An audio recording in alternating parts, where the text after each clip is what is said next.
Boa tarde a todos. Sejam bem-vindos, bem-vindas mais uma vez. Nós estamos, talvez, no penúltimo encontro, né? Ou antepenúltimo encontro. Nós temos o Scaleno aqui com a gente hoje. Depois ele pode se apresentar com mais detalhes. Divulguem o podcast, acessem. Tamo junto. Não esqueçam de falar no microfone para a gente poder captar áudios, inferências, perguntas e tudo mais. Bem, boa tarde a todos e todas. É um prazer enorme estar aqui no Sesc Ribeirão, estar aqui na cidade de Ribeirão, que eu aprendi a gostar, aprendi a amar sem nunca ter pisado aqui antes, porque eu tive o prazer, o privilégio e um pouco também o horror e a desgraça que foi conviver durante os 6 últimos anos ao lado do Matheus Doninha, que é um filho ilustre aqui da cidade, cursou produção cultural na minha turma junto comigo lá na cidadezinha minúscula de Rio das Ostras, no norte do estado do Rio, na Universidade Federal Fluminense. E aí o convite que me foi feito foi engraçado, porque quem me fez o convite foi o Lezer, que é outro filho ilustre aqui da cidade. O Lezer também eu conheci de uma maneira muito absurda, graças ao curso de produção cultural. Estava andando na Bahia, num ônibus, falando mal do Doninha dentro do ônibus. E o Lezer ouviu e falou: "E aí, mano, vocês estão falando do Doninha de Ribeirão?" Aí foi um momento bem engraçado, assim, porque você ter viajado, sei lá, mais de 1.200 quilômetros de distância para encontrar pessoas conhecidas foi um evento no mínimo engraçado, assim, no mínimo divertido. Bem, não sei se vocês sabiam, mas existe alguns cursos de produção cultural espalhados pelo país, né? Tem um total de 7 graduações vinculadas a universidades públicas, universidades federais, mas alguns também em universidades particulares. FAP, em São Paulo, Cândido Mendes, no Rio, são as particulares que tem. Em Jaguarão, que é uma cidadezinha na divisa com o Uruguai, lá no Rio Grande do Sul, existe a Unipam, que tem um curso focado especificamente em políticas e gestão na área de cultura. Tem um na Paraíba também, tem no Instituto Federal do Rio Grande do Norte. São graduações incipientes ainda. E por que eu estou falando disso? Porque o tema que eu vou tratar aqui hoje correlaciona a produção cultural, mas partindo do ponto de vista acadêmico, um ponto de vista talvez da produção, que talvez eu não tenha abordado muito aqui ainda. Estou falando depois de 2 grandes figuras que eu sempre admirei muito desde que eu sou criança, né? O Renan e o Serginho Vaz. Eu cresci na região da capital de São Paulo, no Capão Redondo, vi a Cooperifa nascer. Na verdade, eu odiava a galera da Cooperifa, porque eles começaram num barzinho, que depois ficou chamado de Garajão, e a gente usava esse bar depois para tocar punk rock, então ficava aquela galera declamando poema e tal. Enfim, eu sempre gostei de poesia, de literatura, mas isso não era coisa de punk, não era coisa de doidão, então eu fingia que não gostava na frente dos caras. Mas aí uma vez o Sérgio, enfim, declamou um poema lá e eu fiquei arrependidíssimo assim, de ter uma vez discutido com ele, ter brigado, brincado e tal. Mas aquele momento foi muito importante, porque depois eu passei a admirar o trabalho que estava sendo feito. Eu não entendi muito bem, moleque, 14 anos de idade, mas aquilo foi muito importante. Eu fui cursar produção cultural graças ao que aconteceu ali a partir daquele momento. Eu fui estudar isso, me dedicar a isso, trabalhar com isso, porque alguma coisa teve um start ali. Eles levaram o Marcelo Rubens Paiva uma vez, eu falei, cara, eu conheço esse maluco de cadeira de roda, velho, esse lugar é importante, uau, que legal. Então, foi uma pequena ação que para mim despertou muito. Bem, minha área de estudo, minha área de trabalho, minha área de enfoque, aquilo que eu gosto de fazer, que eu tenho tesão, que se eu pudesse eu só fazia isso, não fazia mais nada da vida, é basicamente só cinema. Né? Produzir, falar, discutir, criar, brigar muito também, sair na porrada, às vezes, com gente que fala mal de cinema nacional. É um trabalho meio de Don Quixote. Bem, para a gente falar um pouco, uma introdução, não sei como é que estavam rolando os outros encontros, se todo mundo batia papo junto, ou se ficava só o palestrinha aqui falando. Pode ser livre, então, mas vamos fazer assim, fiquem à vontade para perguntar, intervir, dizer que eu estou falando abobrinha, porque é importante também.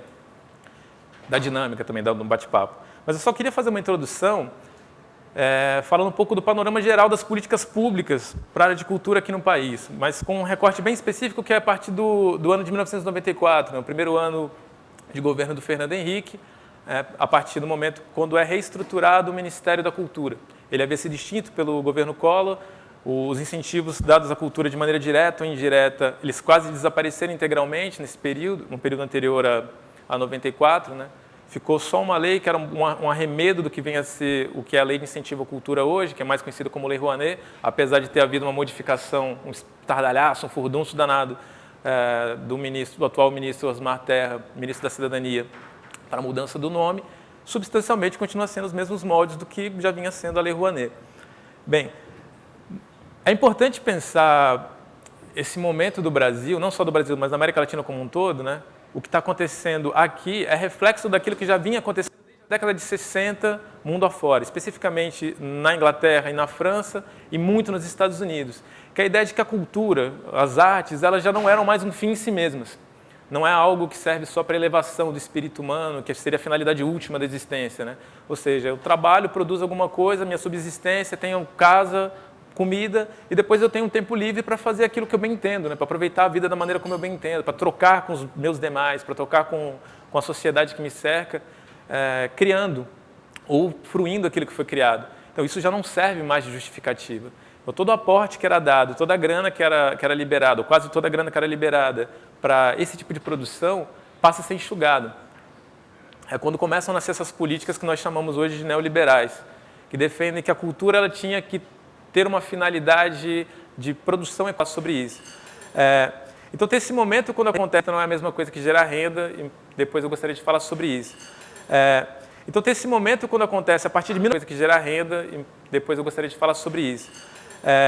Então, tem esse momento quando acontece a partir de 1995, para ser mais específico, entre 1995 e 1997, é criado em 95, existe até 97, o Ministério da Reestruturação do Estado, né, administrativo do Estado, sobre a regência do Luiz Carlos Brescia, que foi o ministro do governo do Fernando Henrique, inclusive dialogando muito com o Rouanet durante um certo tempo, foi o que teve uma grande influência no planejamento das políticas públicas do Estado naquele momento, que teve impacto direto também na produção da cultura, que era o seguinte: a cultura ela tinha que ter um viés econômico, ela necessariamente tem um viés econômico, mas ela tinha que ter um viés econômico como finalidade.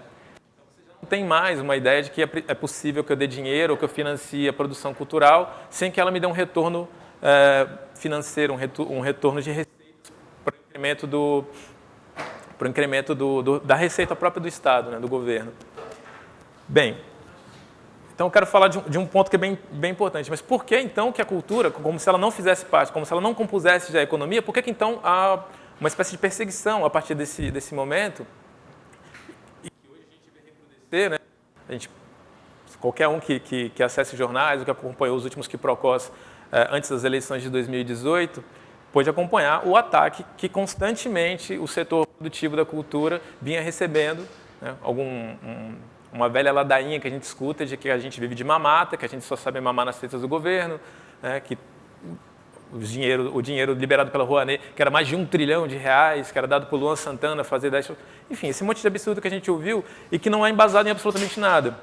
E não tem uma fonte de referência, ou seja, é preciso que você apresente estudo, que apresente dados para você confrontar aquilo que você discorda na política pública. Política pública não é construída e não pode ser construída a partir de uma opinião, né?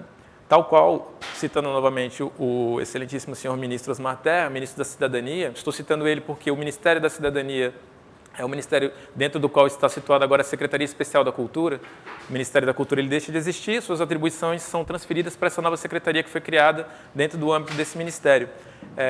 Recentemente ele rechaçou uma pesquisa de mais de 2 anos, que gastou mais de R$7 milhões, feitas em quase todos os estados, em relação ao consumo de drogas, ao uso, consumo e distribuição de drogas no país, feito pela Fiocruz. Partindo de um ponto de vista dele, dizendo que como ele anda nas ruas de Copacabana, as ruas onde eu também peregrino de vez em quando, ele vê as ruas vazias e as pessoas não estando na rua, só pode ser por conta da violência causada pelas drogas. Então é evidente que tem uma epidemia de drogas que deve ser combatida. Isso porque uma pessoa andando nas ruas de Copacabana e aquilo ali é a amostragem do país, na opinião dele, um gestor público.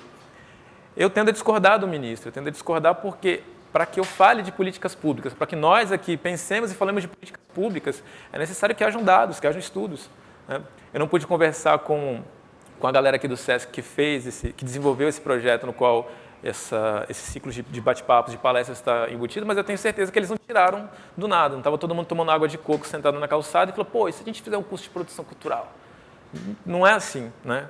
Porque tem todo um sistema de prestação de contas que tem que ser feito, e mais do que isso, a finalidade disso daqui tem que ser a devolução para a sociedade. O SESC, ele é financiado com dinheiro que vem da mão de obra do comércio, né? Seria dinheiro público, de certa forma. É uma administração indireta de dinheiro público. Então, o retorno tem que ser pensado no público, tem que ser pensado para o público, para estimular, para desenvolver determinados setores que talvez não tenham alcançado plenitude de funcionamento econômico, ou que não consigam se suster por si mesmo, ou, enfim, mesmo aqueles que já conseguem para desenvolver ainda mais, para atingir mais e mais pessoas. Bem, aí eu estou falando tudo isso, voltando para aquele papo de que cultura e economia não andavam, aparentemente não andavam juntos, né? Ou aparentemente uma só sugava da outra sem dar nada em troca. Eu quero falar para vocês de um dado bem interessante que aconteceu, se eu não me engano, em 2012. Eu não tenho exatamente o ano de cabeça, mas entre 2012 e 2013, entre os Estados Unidos e a Coreia. Não sei se você sabe, mas a Coreia atualmente tem um mercado do audiovisual extremamente pujante, produz horrores de filmes, coisas pra caramba, né? Filmes coreanos têm ganhado reiteradas vezes os grandes festivais de cinema mundo afora. Enfim, as pessoas têm procurado cada vez mais o cinema coreano para estudar, porque tem uma produção bem interessante, tem pensado o audiovisual de uma maneira bem interessante. Então, pois bem, em 2012, salvo engano, foi reiterada uma política pública sul-coreana, né? A Coreia do Norte eu não tenho muito acesso ainda. Uma política pública sul-coreana que determinava cotas de tela para filmes coreanos. Ou seja, se você tem uma sala de cinema ou quer ter uma sala de cinema, quer operar uma sala de cinema no meu território, 50% do que você passar tem que ser de produção coreana, né? Ou produções coproduzidas por coreanos, ou produções estritamente coreanas. A gente está falando só de cinema, né? Só uma coisa que você vai, assiste, ou liga a televisão ali e tal. Pois bem, os Estados Unidos entrou com uma contraproposta porque se sentiu, de alguma forma, lesado no âmbito do comércio internacional, dizendo, ou vocês revogam essa lei, ou a gente para de comprar microchip. Olha a comparação que eu estou fazendo. Alguém estava dizendo, pô, eu só quero passar o meu cinema no meu país para os meus cidadãos. Ou como diria um ministro, cidadãos. E de repente vem um outro país, maior potência econômica mundial, que tem um grande fluxo de comércio com a Coreia do Sul, né, tem relações políticas desde o final da Guerra da Coreia, e chega e diz, não, então não vou comprar mais microchip. Microchip talvez esteja para a Coreia do Sul, tal qual a soja esteja para o Brasil, é commodity, sabe? Só que a diferença é que produzir microchip tem um valor agregado gigantesco, evidentemente, enquanto a soja não emprega ninguém e concentra cada vez mais renda, além de destruir o meio ambiente, né? O que eu estou querendo dizer com isso? Que não é só um joguinho, não é só uma coisinha que a gente faz quando a gente está falando aqui sobre quem de vocês aqui talvez tenha interesse em trabalhar com produção de audiovisual estrito sensu, né, pegar uma câmera legal, aprender como é que se inscreve no edital, aprender como sai para captar recurso. Não estou falando de uma coisinha simples, não estou falando de uma... só porque a gente quer ligar e passar no YouTube, ou quer passar no cinema na cidade. Eu entendo cinema, não só eu, né, muitos teóricos, inclusive este senhor que escreveu esse livro recentemente, César Migliorin e Isaac Pipano. Estou fazendo aqui a divulgação porque são professor. César é professor da UF, acabou de lançar esse livro, Cinema de Brincar. Estou lendo agora, estou achando fantástico, sensacional, porque ele trabalha com essa chave do cinema e educação, né? A importância do cinema para a educação e a importância da educação também para o cinema. E a educação sendo entendida também para além dos seus muros tradicionais e o cinema também para além dos seus muros tradicionais. Eu estou falando que o cinema, então, ele é para mim e para alguns outros teóricos, eu não sou um teórico ainda, né, mas para vários pensadores do cinema e do audiovisual, é uma questão de soberania nacional. Então, quando a gente fala de produção de cinema, de fortalecimento de cinema de um determinado lugar, a gente está falando de fortalecimento também dessas fronteiras, de defesa dessas fronteiras que não são necessariamente físicas, né, são ideológicas também, são culturais. Então, quando a gente fortalece o audiovisual, quando a gente entende que o audiovisual é uma ferramenta de criação de subjetividade, de formação, de identidade de um povo, de um país, a gente passa a entender que o lugar dele sempre foi também o lugar da economia, porque não há como desvincular as duas coisas. Não tem como você vincular a produção simbólica, a produção cultural, a produção de arte, da produção econômica. Estão diretamente ligadas uma à outra. Então, hoje a gente consegue produzir muito material, muito conteúdo, consegue acessar esses computadores aqui, que há 10 anos atrás, certamente o Sesc não teria nessa quantidade porque era absurdamente caro, e hoje a gente pode, se eu consigo acessar agora uma internet de banda larga nesse momento, para baixar vídeos, para produzir os meus vídeos online, é porque houve uma modificação dessa base tecnológica, houve um barateamento dela, consequentemente teve que haver um maior acesso de mais pessoas justamente para circular a economia, né? Eu estou me guiando aqui por esses meus pontos, porque senão eu acabo me perdendo e entrando em digressões, porque eu sou um palestrinha 100%, assim, Zé Planilheiro mesmo. Daqui a pouco a gente vai ver algumas planilhas que são importantes para a gente se aprofundar mais nesse ponto. Bem, desde 1947, depois da Segunda Guerra Mundial, os Estados Unidos teve um projeto de ocupação cultural da Europa que, enfim, passou pelo projeto Manhattan, que era o projeto de financiamento da reconstrução da Europa. Essa aula de história básica vocês devem ter visto isso em algum canto, né? Então, houve um financiamento de reconstrução de boa parte da Europa continental que havia sido destruída por conta da Segunda Guerra Mundial. Os Estados Unidos deu grana. Mas não só. Tinha exigência de cotas de exibição de produção audiovisual estadunidense. Esse é um trunfo bastante interessante, porque concomitantemente com isso, desde 1947, né, ou seja, eu te empresto dinheiro, mas em contrapartida, você vai ter que exibir os meus filmes aí, no seu país. Vai ter que mostrar pessoas fumando cigarro da Philip Morris, você vai ter que mostrar pessoas comendo sanduíche, automóveis, indumentária, né, o American Way of Life sendo vendido através do audiovisual.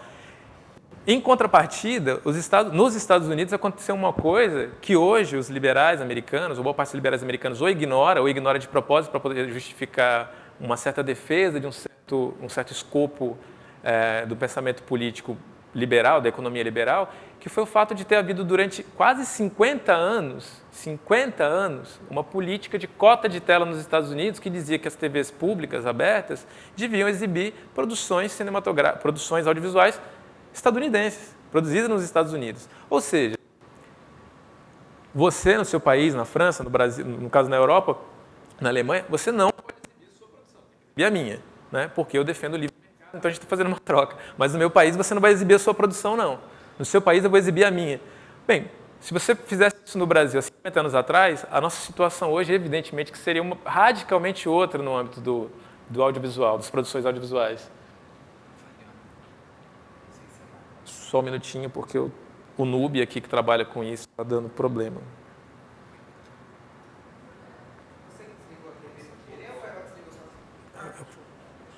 Senão o pessoal ficar vendo a minha cola, vai ser... Pode? Tá ótimo. Obrigado, desculpa. Bem. Falhando ainda, tá?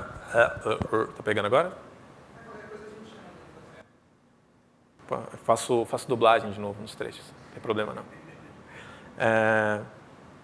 Então tem isso, tem a proteção do mercado, a proteção dos mercados é um troço que sempre aconteceu mundo afora. Só citando de novo a Coreia ela cria uma lei de cota, se não me engano, a primeira lei de cota de tela é em 1972. Né? E por que isso é importante? Porque a Coreia não produzia nada, era uma economia de baixíssima produção, né? Não produzia quase nada. Hoje em dia tem uma economia pujante, principalmente nas áreas de tecnologia, né, mas produzindo também bastante material cultural. E isso está diretamente relacionado, porque uma coisa não pode estar desvinculada da outra, como eu disse. A produção simbólica ela não está desvinculada da sua base material de produção. É preciso que eu tenha os meios de produção, é preciso que o meu país, né, ou o setor, ou a área desse país em que isso se pretende ser um nicho de produção econômica, que você tenha fomento para aquilo. Então, a tentativa da Coreia de criar um complexo industrial do cinema não era só por conta de uma questão simbólica, né? Não é só porque eu preciso produzir cinema para integralizar meu povo, para mostrar para o meu povo o que ele é, né? Ou para que ele se pense através do cinema. Enfim, também porque tem um vetor econômico muito forte.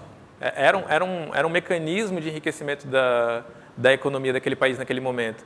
Em outros momentos, se não me engano, também em 1991, houve um aumento da cota de tela, da cota de produção audiovisual coreana, e depois houve uma tentativa de redução, que é essa que acontece em 2012. Ou seja, a gente, através desse tipo de exemplo, a gente pode visualizar o que está acontecendo no âmbito geopolítico, né? É o que está acontecendo para fora daquelas zonas internas do país, e que você passa a ter que lidar com forças muito maiores do que as suas, de mercados muito maiores do que os seus. Então, a pressão que os grandes capitais estrangeiros fazem sobre as produções locais, principalmente nos países emergentes, nas periferias do mundo, evidentemente que ela é enorme, porque o cinema, o audiovisual no sentido geral, é não só uma forma de você mostrar, criar essa identidade, arraigar essa identidade, de fazer você questionar sobre a identidade de quem você é, do que você é, suas reflexões críticas sobre o mundo, mas também tem um complemento muito importante dentro da economia desses países. Aqui no Brasil, um outro exemplo que é bem importante. Por que isso é importante? Bem, a Coreia recentemente, como eu disse, ganhou vários prêmios internacionais, festivais de Cannes, Sundance, enfim, Berlim também. São grandes festivais de cinema que dão projeção para esses cinemas que são cinemas da margem, são cinemas que não são produzidos nas grandes metrópoles do mundo, né, historicamente. China e Coreia têm produzido um cinema que eu acho que é bastante interessante e emblemático. Alguém aqui já deve ter visto algum vídeo de K-pop, alguma banda de K-pop? Né? K-pop, para quem não sabe, é Korean Pop, que é a música pop coreana. Eu, como sou da década de 90, cresci escutando Backstreet Boys, NSYNC, né? Aquelas bandas que são uma espécie de releitura, só que uma releitura coreana das boy bands norte-americanas, mas com um background enorme, com um plano de fundo enorme de outros elementos, né? Que é o que a gente chamaria de case de sucesso. Porque eles conseguem vender não só através da música e das suas produções audiovisuais ali, porque sempre tem um clipezinho, mas eles também fazem novelas, tem uma série enorme de produtos, de camiseta, de chaveiro, enfim, programas de vídeo sobre demanda no YouTube. Tem um Netflix coreano, que é muito, muito bacana também, que passa um tipo de novela, que seria equivalente a uma novela, que eles chamam de dorama. Então, é uma produção enorme, quase toda baseada a partir disso. E o que eu estou querendo dizer com isso? Que tem um mercado enorme no audiovisual que passou a ser criado, desenvolvido e se estabeleceu de uma maneira sólida na Coreia a partir da visibilidade que se ganha nesses festivais também. Porque isso dá uma legitimidade grande para essa produção mais intelectual, mas que também reflete numa produção mais pop. Só um minutinho, a gente vai trocar minha bateria aqui. Enquanto isso, eu vou falar um pouquinho. Aproveitando, né, você está mostrando uma dimensão de um mercado que contempla muitos profissionais, uma produção muito grande, né? Então, quando fala em gerar economia, não é só o produto final, é todo mundo que está nessa cadeia produtiva, né? Muitos profissionais.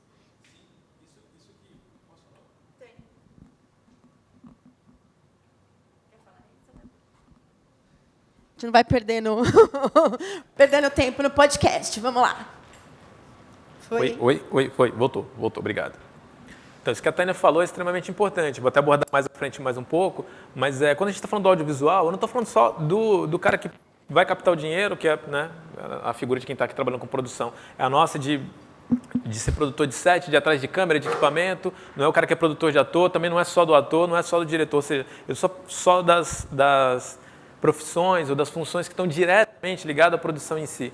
Eu estou falando da necessidade, por exemplo, de criação de equipamentos e softwares de edição aqui no Brasil. Então, você tem todo um complexo industrial que tem que ser acionado para atender as demandas de um mercado forte. Se o mercado está aquecido, se tem muita gente produzindo muita coisa, não tem por que não haver investimento na produção desses equipamentos, desses softwares, dessas tecnologias aqui no Brasil, por exemplo. Né? A gente quase não tem todos os equipamentos que se usa aqui no Brasil, quase todos eles são importados.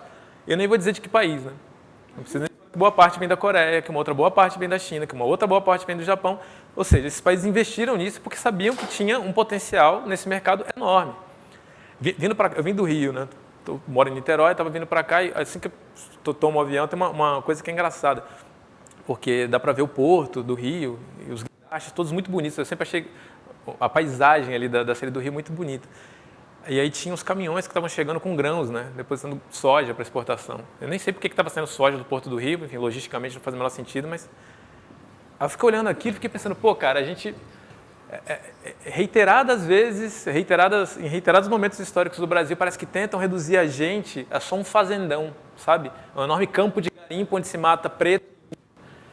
Quando, na verdade, eu olhei aquilo e falei, cara, a gente devia estar mandando o cinema para fora, a gente devia estar mandando profissionais altamente gabaritados para fora, mandando tecnologia intelectual para fora, porque é isso que tem valor agregado. E não só porque isso dá uma moral na nossa vaidade, né? Dá uma alisada no nosso ego enquanto povo. Não, é porque isso tem valor agregado, isso do ponto de vista da economia mesmo, já que a gente vive dentro desse novo, desde a década de 90, como eu disse, desse ambiente em que a cultura tem que provar reiteradas vezes que ela tem necessidade que ela tem capacidade de gerar receita.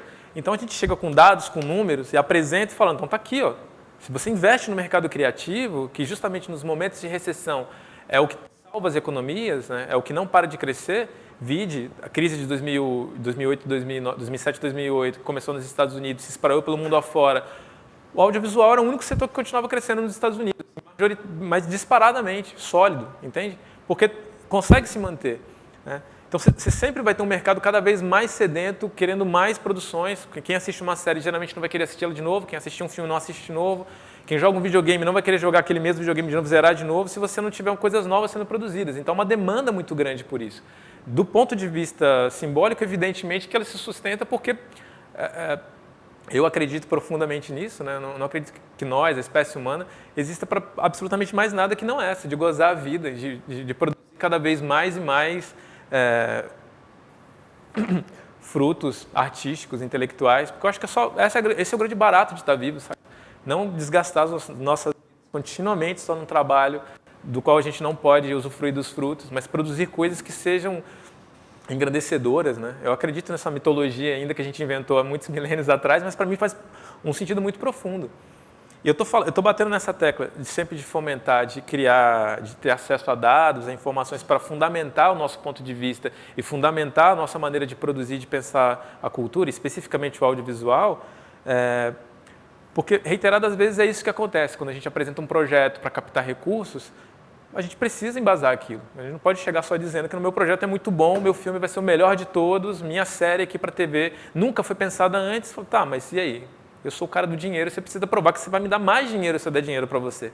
Estou pouco me lixando. Se sua série vai engrandecer o espírito humano, não me interessa o espírito humano, eu na condição de financiador, capitalista, que estou pensando em dinheiro para dar para os meus acionistas.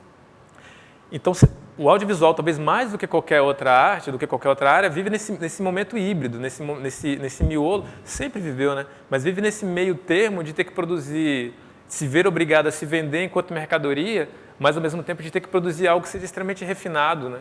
Que ajude a nossa maneira de ver o mundo, de construir. Então, aí no Brasil acontece uma coisa muito divertida a partir também dessa reformulação do Estado, que é a criação das agências reguladoras. Uma dessas agências reguladoras é a famigerada Ancine, que recentemente, também se vocês acompanharam os noticiários da área de cultura, ela passou por alguns momentos meio terríveis por conta das alterações nas suas diretorias, na sua maneira de gestão, que é a agência reguladora do cinema. Como existe a agência reguladora do petróleo, a agência reguladora da aviação civil, existe uma agência para regular o audiovisual. Agora, por que existe uma agência para regular o audiovisual e não existe para regular as outras artes? Bem, é porque o audiovisual no Brasil, o cinema, a indústria cinematográfica, ela movimenta um volume gigantesco de dinheiro, né? Eu vou mostrar para vocês um gráfico, só tentar acessar aqui agora, que é um gráfico da Condecine, se o computador assim colaborar comigo.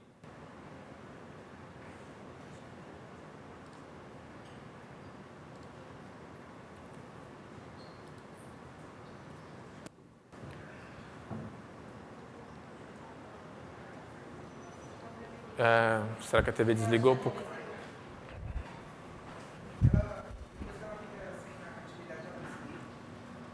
Tem um daqueles touch secretos que eu não... Ah, sim. Of course, my dear.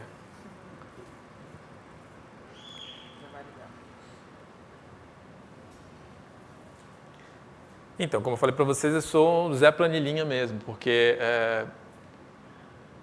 tendo aula com os professores que eu tive, a gente era muito obrigado a apresentar tudo isso na ponta da língua, sem titubear, porque você precisa provar para ele, né? Você mostra um projeto super legal, super dinâmico, Tá, mas e aí, em números? Como é que isso funciona na prática? Quem é que vai pagar? De onde que vem o recurso? Como é que você gerencia isso? Como é que você presta conta? É só mostrar para vocês, eu estou dentro do site do Fundo Setorial do Audiovisual, que é outra coisa bem importante. O Fundo Setorial do Audiovisual, ele é um fundo que está vinculado ao Fundo Nacional da Cultura, que por sua vez está vinculado ao Sistema Nacional de Cultura. Então, dentro do Fundo Nacional de Cultura existe um braço, que é o Fundo Setorial do Audiovisual, com receitas, com verbas exclusivas para a movimentação do audiovisual, para financiamento do audiovisual, para o desenvolvimento da indústria cinematográfica aqui no Brasil. Foi criado em 2007 e vem operando desde então, criando vários editais de fomento direto, indireto.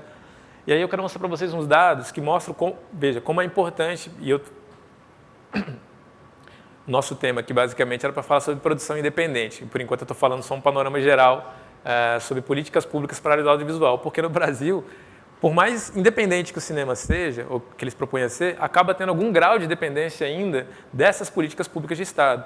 Eu não acho que esteja errado, não, absolutamente, porque se a gente quiser atingir Fazer algo que tenha um alcance em escala global, no âmbito do país, né, que atinja o máximo possível de pessoas, é muito difícil que a gente, com o nosso pequeno coletivo, consiga fazer. O SESC, por exemplo, é uma instituição que consegue ter uma capacidade de articulação enorme no Estado. O SESC em quase todo o país, se eu não me engano, né, ou todas as unidades federativas do país, mas cada região, cada estado tem uma autonomia muito grande. São Paulo, como tem um PIB interno enorme, também por causa do comércio, faz com que o SESC de São Paulo tenha uma estrutura gigantesca. Aqui a rede ela consegue circular porque tem uma política própria, uma política interna que permite isso. Então essa atividade que está acontecendo aqui, ela podia também ser reproduzida em outras unidades do SESC do estado de São Paulo afora. Então, esse é um tipo de política, um tipo de ação que consegue ter impacto em um nível muito enorme. Então, se você se prega independente, é muito difícil que você tenha recursos para fazer isso alcançar muitas pessoas. Ou seja, para que faça diferença em nível social. A gente produz um cinema independente, que é o que eu defendo mesmo, que é o que eu acredito, é o que eu gosto de assistir. Basicamente é o que eu ligo a televisão para assistir, para procurar, para baixar e vou ao cinema. Mas a gente tem que pensar sempre na perspectiva da política pública. Novamente, não é aquilo que me agrada individualmente que tem que ser trabalhado aqui. Tem que pensar sempre na política pública no sentido amplo dela. É aquilo que permitiria mais e mais pessoas, Brasil afora, a também produzirem seu próprio cinema, produzirem seu audiovisual, a poderem contar suas histórias e escutar as histórias dos outros, né? Porque a gente está falando de produção, tem que pensar na produção, mas também na distribuição, que é outro gargalo que a gente vai falar um pouquinho mais à frente.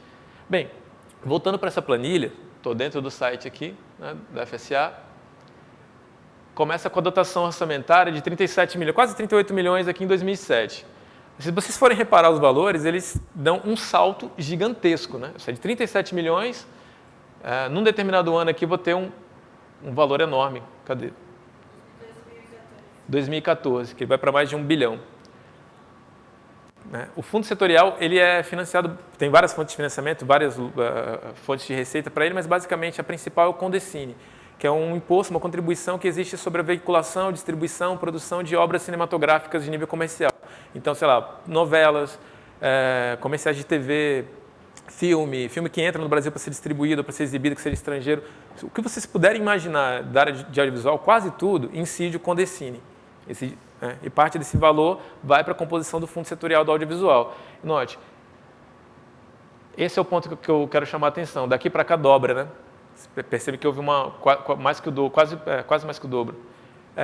Em 2011, começou a operar uma outra legislação específica sobre o Condecine. Ele passou a ser cobrado também sobre a veiculação em canais fechados, né? do que era circulado em canal fechado. Isso deu um boom enorme na produção cinematográfica brasileira. Então, você tinha muito dinheiro, né, que chegou um momento a ter mais de 1 bilhão aqui em 2014. Só para vocês terem ideia, esse orçamento exclusivo para o setor audiovisual, ele é superior ao montante do Ministério da Cultura todo. Ou seja, o audiovisual tinha 1 bilhão, o resto de todas as linguagens e manifestações e projetos para a área de cultura tinha um valor mais ou menos parecido, né?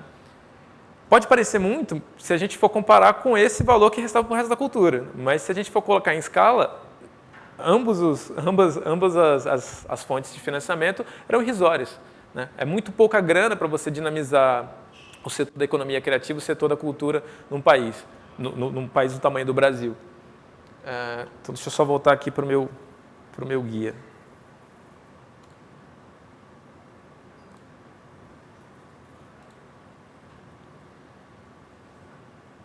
Tá, então, como eu estava falando, essa dinamização ela passa a ocorrer, então, num sentido duplo. Primeiro, tem um entendimento a partir do governo federal, especificamente a partir de 2003, quando um senhor chamado Gilberto Gil assume o Ministério da Cultura e, junto com o secretário do Audiovisual de então, que era Orlando Senna, desenvolve alguns projetos que foram fundamentais para essa área, né? De entender que não adiantava só você continuar reproduzindo a mesma lógica da acumulação, da distribuição dentro do mesmo sistema já viciado, as coisas não iam mudar. Então, quando o Gil propõe, o Célio Turino propõe ao Gil, né, a criação da política dos pontos de cultura, né, o Gil maravilhosamente bem sintetiza dizendo que aquilo era uma espécie de doinho antropológico, né, você estimular os pequenos pontos adormecidos ou ignorados para que o organismo como um todo funcione. Então, você tem uma política de distribuição dessa renda para esses pequenos pontos que estão afastados do eixo Rio-São Paulo, ou da região sudeste aqui. Bem, isso foi extremamente importante porque a lógica de concentração da grana do audiovisual, ele reproduz a lógica de concentração da grana na sociedade, né? Eu vou mostrar mais para frente um gráfico sobre distribuição do acesso aos mecanismos de financiamento por raça, gênero e região do país, né? Dentro do audiovisual, o audiovisual, o cinema, as artes como um todo, sendo só uma manifestação de uma sociedade, ele não vai diferir muito nas suas maneiras de produzir e daquilo que é produzido do que essa sociedade como um todo. Então, se há uma sociedade machista, racista e que tem uma desigualdade brutal como é a brasileira, a gente vai conseguir verificar isso no cinema, né? Eu tinha comentado com o Carlão agora há pouco, antes de vocês entrarem aqui, estava acontecendo uma oficina de YouTube para pais e crianças, né? Aí tinha uma garotadinha sentada aqui mostrando uns vídeos, geniais que eles tinham feito, com edição, com animação, cara. Eu nunca pensei que uma criança de 8 anos sozinha em casa fez um vídeo de animação e dando tutorial de como fazer vídeo de animação. O canal de YouTube dele era tutorial de como mexer no Minecraft e animação básica. Eu fiquei de cara vendo ele. Mas eu também comentei com o Carlão que tinha um traço bem interessante, porque, né, tinham 10 crianças sentadas e isso podia ser contado na ponta do lápis, né? Zé Planilha faz isso. De um total de 10 crianças sentadas, 7 eram homens, 3 eram mulheres. Então, essa é mais ou menos uma amostra que, coincidentemente, é mais ou menos uma mesma divisão que a gente encontra no audiovisual no país. Majoritariamente, ele é ocupado por homens. 100% das crianças que estavam aqui junto com seus pais eram brancos. Esse é um outro recorte bastante interessante de ser analisado. E se a gente for pegar uma intersecção, então, né, a teoria dos conjuntos, se a gente pegar a intersecção mulheres negras no audiovisual, a gente vai ver que esse número é quase zero, ele quase não existe. Não existe uma quantidade enorme de diretoras negras produzindo filmes, fazendo seus filmes. Mas na hora de acessar a grana, nesse momento, ou na hora de distribuir, ou na hora de ocupar cargos de chefia, isso fica majoritariamente na mão dos homens brancos. Então, quando a gente pensa em uma política pública, e por isso que os números são muito importantes, os dados são muito importantes, porque a gente pensa em uma política pública no sentido de corrigir desigualdades, né? A justiça não tem a ver com a distribuição igual de um mesmo recurso. Eu tenho que distribuir de maneira desigual justamente para corrigir. Então, quando eu faço uma distribuição, o fundo setorial, por exemplo, ele tem distribuições que são feitas por cotas. Então, se eu tenho um edital para produção de longa-metragem, tem, sei lá, 100 milhões disponíveis para produção de longas-metragens no país. Então, você vai ter uma cota de 30% desses 100 milhões vai necessariamente ser distribuído para as regiões Norte, Nordeste e Centro-Oeste, 20% para Minas Gerais e Espírito Santo, né? Então, você tem uma distribuição de cotas, eu não sei se os valores são exatamente esses, depois a gente pode até verificar aqui juntos. Mas essas divisões fazem parte desse pensamento da política pública que entende que isso não é caridade. Quando eu faço um sistema de cotas, eu, enquanto gestor público, embora eu possa estar profundamente preocupado com o bem-estar social, com o desenvolvimento humano, se eu tenho que prestar conta, eu vou pensar nisso porque os dados, né, os estudos mostram que quando eu distribuo dinheiro para essas áreas, minha economia gira muito mais, né? Eu tenho um potencial de crescimento econômico muito grande. Na cabeça completamente utilitarista, funcionalista, eu poderia pensar que não, a consequência de eu gerar receita é que as pessoas ficam bem porque elas tiveram acesso a dinheiro. Lógico que eu tenho, né, no sentido humanista a gente pensa o contrário, as pessoas tendo acesso a isso, elas ficarão bem. A consequência, o efeito colateral, é ela gerar receita, incrementar a economia.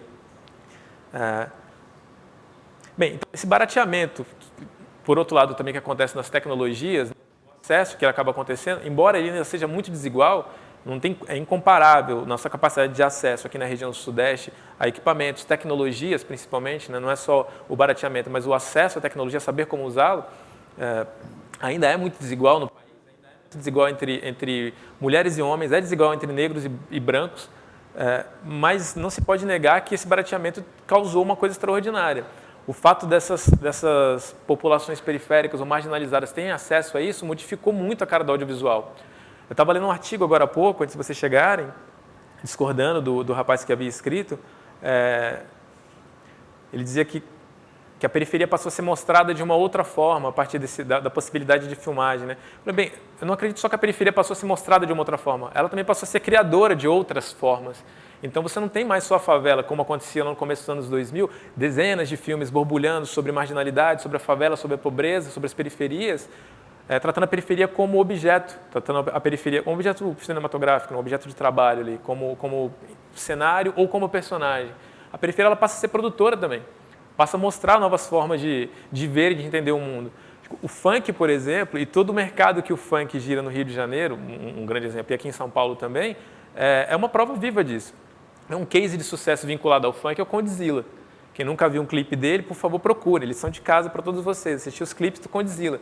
Percebam que aquilo ali é extremamente bem feito. Quem não gosta de funk, você pode botar no mundo, te incomodando muito. Mas eu gosto, eu acho divertido de ouvir. Tem todo um trabalho, uma linguagem que foi criada e o cara conseguiu desenvolver uma técnica, aproveitar um nicho de mercado completamente independente nesse nível, né, e ele consegue se manter. Lá no Rio de Janeiro, tem toda uma dinâmica também em volta do funk, né, a economia criativa. Nossa colega Bruna Maria Crispim vai falar isso na próxima edição. Por favor, apareça. Ela é minha colega de curso, né, se formou, a gente colou o grau juntos. Uma pessoa extraordinária, e mais uma vez lembrando, ela é a intersecção na qual eu acredito. Uma mulher de periferia, negra.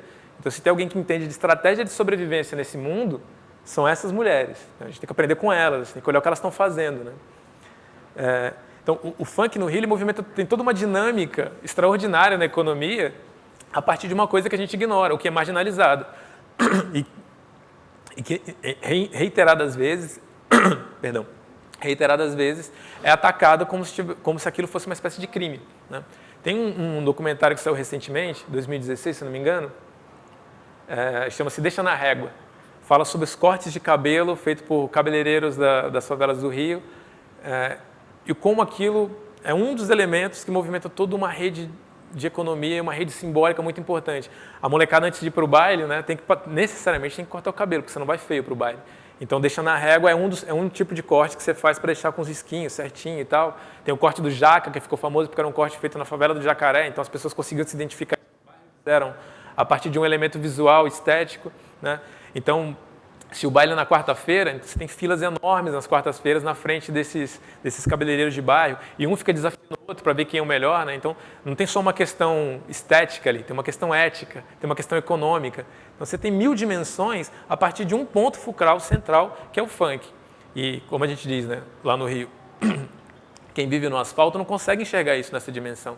Então, se a gente criminaliza, ou se a gente não dá atenção e não fomenta aquilo, é porque a gente não entende. Porque mesmo do ponto de vista mais tacanho, mais mesquinho, olhar aquilo e não verificar que aquilo tem uma pujança, uma potência enorme de movimentação da economia, das dinâmicas culturais, você tem que ser muito cego mesmo, tem que ser muito míope, né? Para não conseguir enxergar aquilo na potência máxima que ela tem. Bem, então falando sobre políticas públicas, tem um momento em que o país tem um investimento muito grande na política pública do audiovisual. Você tem, do outro lado, o acesso a tecnologias e equipamentos. Tecnologias não só físicas, tecnologias não só de equipamentos, mas também tecnologias de conhecimento. Conhecimento como um tipo de técnica que permite que opere esses equipamentos e produza novas coisas. Então, você tem essa confluência desses dois elementos. Né? Surge um outro gargalo. Bem, eu ando muito com a galera do cinema da UF, frequento as aulas, estudo, faço pesquisa junto com o pessoal, e tem um gargalo que eu acho horroroso e me incomoda muito, assim, não só na UF, na Universidade Federal Fluminense, mas em outras academias de cinema que eu pude frequentar. A galera que estuda cinema basicamente quer ser cineasta. Ninguém está lá para ser médico, né, ou outra função, só por diletância. Bem, os caras querem ser diretores ou produtores em sua maioria, o diretor de fotografia, que são as funções nobres dessa área de produção cinematográfica. Só que se você pergunta para eles se eles assistem audiovisual brasileiro, se eles assistem novela, se eles assistem filme brasileiro, se eles gostam de, sei lá, do que passa na TV, não assistem. E aí a gente tem um gargalo que é muito interessante, que é, bem, o sujeito é brasileiro, estuda cinema no Brasil, quer ser cineasta no Brasil, mas ele não gosta e não assiste filme brasileiro, cinema brasileiro. Tem uma equação que não bate aí, né? Então, eu não estou colocando a culpa nos meus colegas, não, porque, enfim, não é um caso de culpa nem nada do tipo.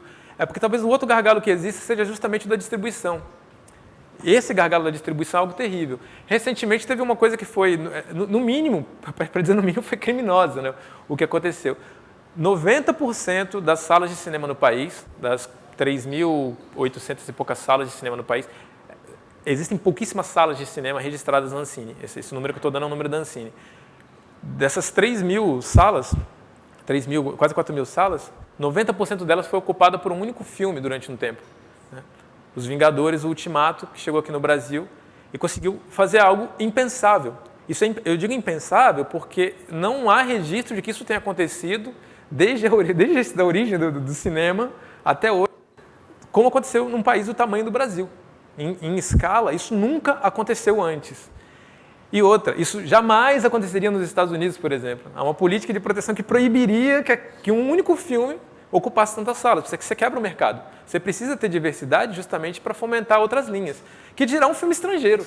Se você pensar Central do Brasil ocupando 90% das salas dos Estados Unidos, seria algo impensável, né? Eles declarariam guerra ao Brasil, no mínimo. Jogariam 2 bombas atômicas aqui para parar com o nosso cinema. E por que eu estou dizendo isso? Porque se não há um mínimo de cota de proteção, se não há um mínimo de política que permita que você distribua aquilo que é produzido, nós aqui, se a gente fizer agora um filme, plenamente possível, alguém saca o celular aqui, me filma gravando, faz uma edição qualquer, viraliza, pronto, aí a gente quer distribuir isso. Se não há um mecanismo que fomente a distribuição da minha produção, do meu país, e tente impor alguns limites para a produção dos outros países, não há como o audiovisual brasileiro funcionar por si só. Ele sempre vai continuar dependente das políticas de apoio do governo, das políticas de financiamento público. Isso por uma questão muito simples, né? Um filme como Vingadores, ele já chega no Brasil pago, e muito bem pago. O que se gasta de publicidade para circular um filme desse é um montante absurdo. Então, porque tem outros interesses que estão para além do cinema. Não sei se vocês estão conseguindo entender isso. É importante para um país que o filme dele circule para fora porque ele mostra o que ele é, né? A capacidade que ele tem para além da produção do próprio filme. Você mostra que você tem capacidades intelectuais, um país desenvolvido, e que se não é, que pode ser, né? Então, a importância do cinema ela está para muito além só do cinema passando numa tela, só da gente sentando para ter 2 horas de descanso diante de uma tela. Quando os Estados Unidos mandam o filme para cá, quando as produções norte-americanas invadem os mercados mundo afora, eles estão fazendo uma coisa que está para muito além do cinema, né? Estão impedindo que a gente desenvolva um cinema forte, uma cultura forte, e ao mesmo tempo estão vendendo e divulgando uma outra maneira de ver o mundo, de entender o mundo, que é a maneira norte-americana, a maneira estadunidense. Isso com interesses econômicos, evidentemente, né? Então, por isso que o quiprocó que eu falei para vocês, o embate entre microchips e cinema, não é uma coisinha à toa ou menor, é o que está no coração do debate. Nesse momento, eu acho que mais do que nunca, né? Bem, então, toda essa economia criativa, toda essa cadeia produtiva, como a Tânia falou, ela necessariamente tem que estar entrelaçada. Então, você desenvolver uma área dessa economia, evidentemente que você tem que desenvolver as outras também, ou que as outras também são puxadas por ela. E aí volto aos casos de 2018. Mais uma vez, se a gente pede dinheiro ou pega dinheiro para fazer isso acontecer, para circular os filmes, um dos elementos do fundo setorial também é dinheiro dado para circulação, para distribuição, a gente que trabalha com produção foi chamado de pilantra, de ladrão, né? Estão mamando. Bem, qualquer um de vocês que está com o celular aí agora, se abrir o celular vai estar escrito Zona Franca de Manaus dentro, ou coisa do tipo. A gente comendo pipoca aqui, ou comendo qualquer coisinha feita de soja. O que você está comendo? O que é isso aí? É gostoso? É um milho. De Me dá mostarda, mel e sal. Um milho de mostarda. Milho, por exemplo, é uma commodity. Não, eu que deixei assim. Tá. Milho é uma commodity, é aquele que você tira da terra, setor primário de produção da economia. Milho.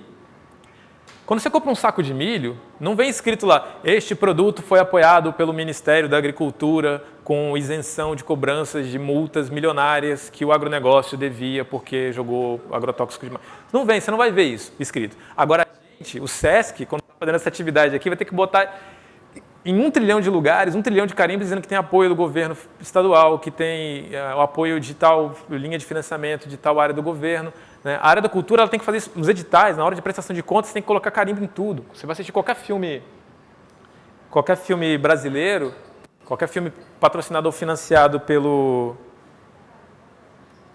fundo setorial ou pelas linhas de financiamento dos estados ou dos municípios, você vai ver esse logo aparecendo lá. Por quê? Né? Por que só a área da cultura, só a área criativa é que tem essa desconfiança por trás, enquanto todas as outras áreas é que são realmente os ninhos, os nichos da virtude, e ninguém desvia dinheiro, e não só o desvio, né? Ninguém faz mau uso desse dinheiro, porque o problema não é só o desvio, o problema é o mau uso também, a maneira como a gente faz esse uso indevido. A economia criativa especificamente, ela não é entendida ainda como sendo um elemento estratégico para o desenvolvimento da economia do país como um todo, o que é muito ruim, né? Recentemente teve uma pesquisa divulgada pela FGV, provando que para cada real investido pela Rouanet, você movimentava 1,86, né, de volta para o governo na forma de impostos. Ora, se a Lei Rouanet fosse um tipo de ação que eu pudesse comprar na Bolsa de Valores, evidentemente que eu compraria. Você imagina, se você dá R$100 no final do ciclo do processo, você recebe 186. Pô, 86% de lucro em cima de um investimento irrisório desse, né? No momento que a economia está em recessão, no momento que várias economias estão quebradas. E aí pensa no seguinte, nessa distribuição, isso é dado de planilheiro também. Dentro da composição da economia brasileira, menos de 20% dos empregos estão vinculados ao setor primário. Produção de commodities, extração de minério, aquilo que você tira da terra em estado bruto quase. Os outros 20% estão vinculados ao setor secundário, né? À indústria. A indústria no Brasil emprega muito pouco ainda. E essa indústria que a gente tem vai continuar empregando muito pouco, porque não tem uma indústria de valor agregado. A gente não produz nada de tão sofisticado. E o que estava sendo produzido de tão sofisticado está sendo vendido a preço de nada. A Embraer sendo leiloada por troco de pinga, como a gente fala lá no norte. Quem emprega é geração de emprego e renda. Lembra que eu falei a diferença, né? Você pode gerar receita e não necessariamente gerar renda. Geração de emprego e renda, quase toda ela está vinculada ao terceiro setor, né? Ou seja, troca de serviços, essas produções que a gente está fazendo. E a área criativa gera muito. Então, na área do audiovisual especificamente, você está falando de mais de 300 mil empregos diretos e indiretos e que, por sua vez, movimenta uma cadeia produtiva gigantesca, que está para muito além só da produção cinematográfica pontual. Ou só dos filmezinhos que a gente vê, ou só de uma coisinha menor. Lembrando que audiovisual tem que ser entendido agora num sentido muito mais amplo do que só filmes, né? Os games, por exemplo, a produção de games, já desde 2016, se não me engano, já tem linhas de financiamento dentro da Ancine para a produção de games. E é um mercado voraz. Quem joga videogame, quem acessa, sabe que tem uma movimentação enorme. É um mercado bilionário mundo afora e que vale muito a pena. Mas o Brasil, por exemplo, não tem ainda um pátio de tecnologia grande para competir em nível internacional, tal qual os mercados lá de fora. Os japoneses, por exemplo, que fazem isso já há quase 40 anos, estão produzindo games, né? Os Estados Unidos, que é muito forte, a Austrália é muito forte. Se não me engano, até em Barbados tem um curso já de design de jogos, não, aí o pequeno paísinho que é uma ilha, que devia ser governado por Rihanna, mas... Aqui a Rihanna é de Barbados, né? Enfim, os games movimentam uma indústria muito grande também. E as nossas academias de cinema, os cursos de formação ainda são muito incipientes, estão muito no início em relação a isso.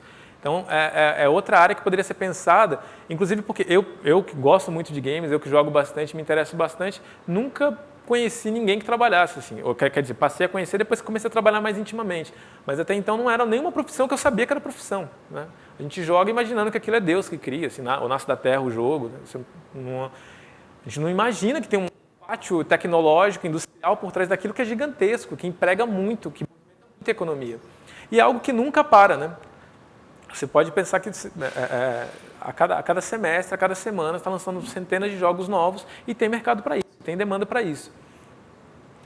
Deixa eu só voltar aqui.